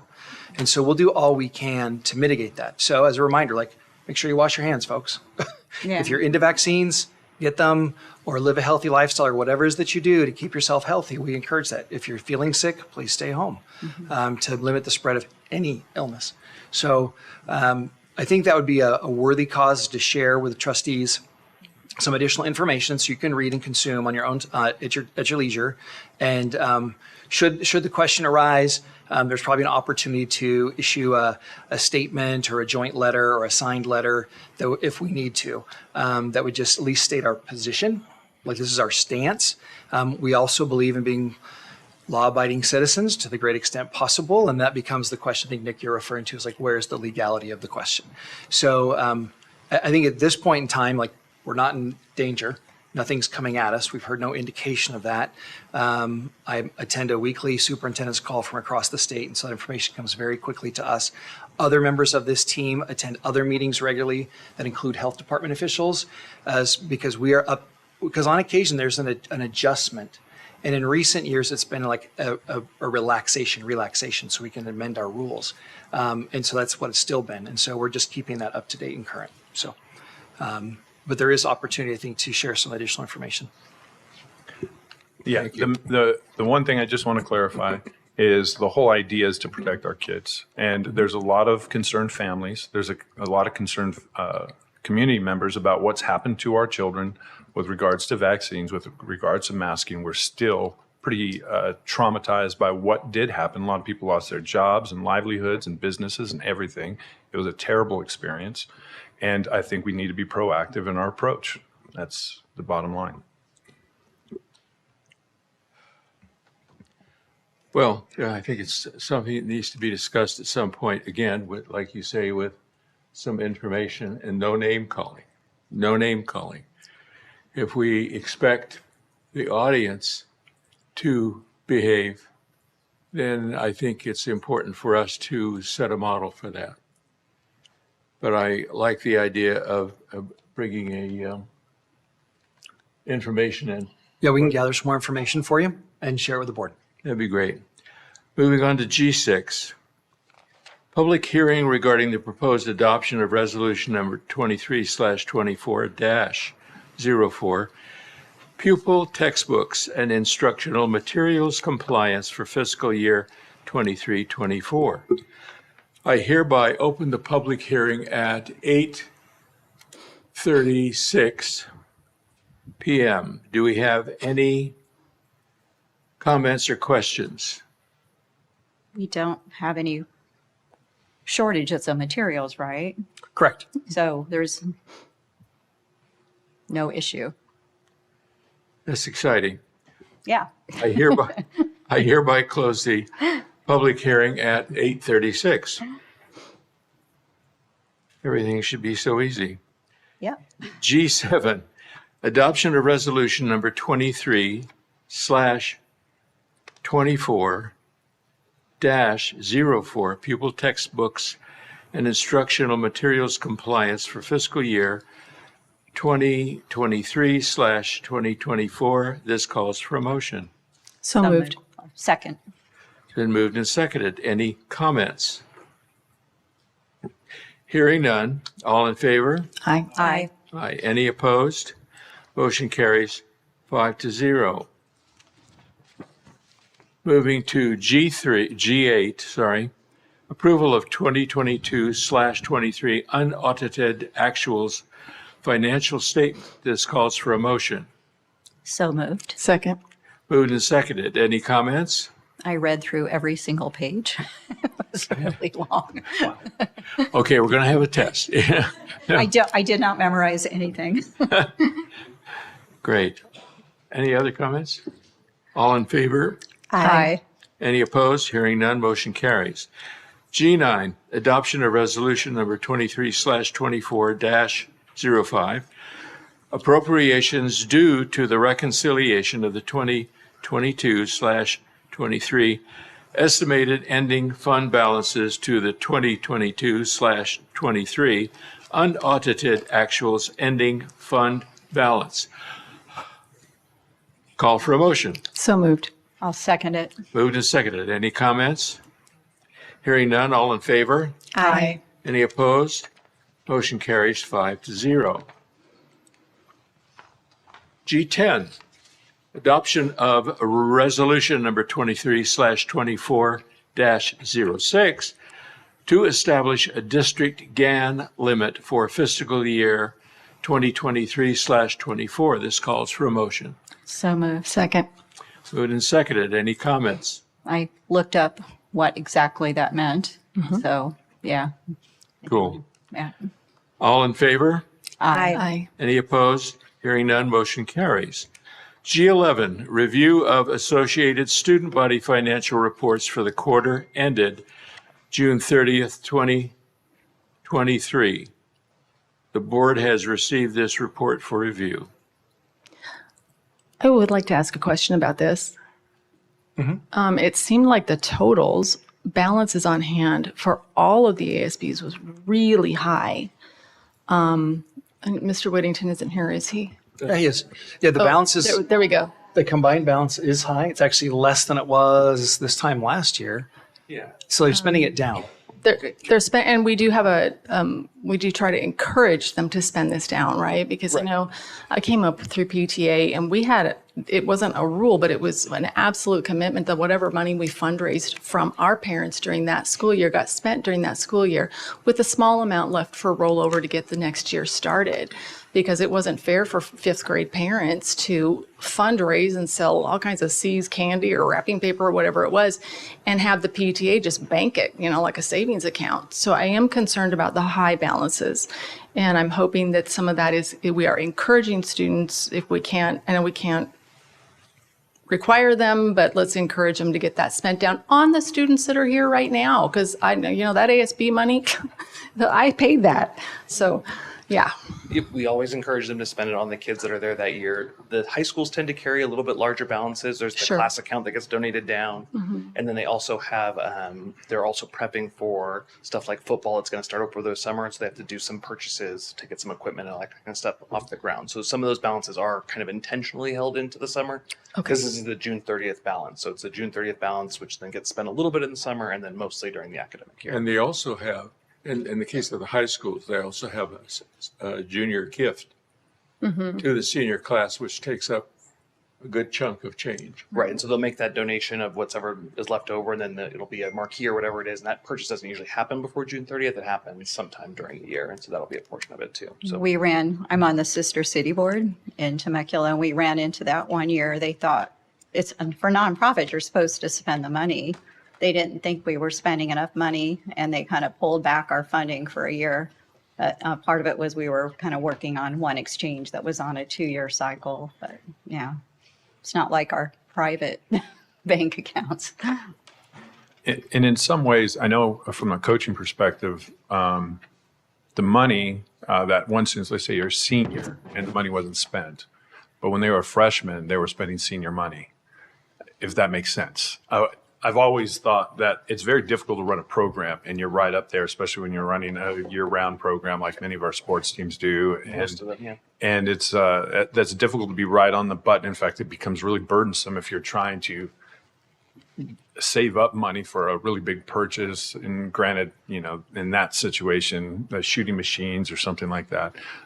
So is there some kind of legality of where, are we close to maxing out? Are people abusing it and using too much, or is it right about where it normally is? There's not really a legally prescribed limit. It's more, I think it's one of those reasonableness filters, like what do they normally spend? And so we always keep close eye on it. It's spread across a lot of different, at the high school levels at least, it's spread across a lot of different clubs and sports. And so although it's large in the aggregate, it's smaller once you get granular and down into the actual specific accounts that it's going into. So we work closely with the sites throughout the year to make sure they're spending money, not accumulating large balances. And then we've also worked to develop mechanisms to fund for some of those larger equipment purchases in different ways through district funds that then can carry over instead of having to live in an ASB where they shouldn't really be anyways.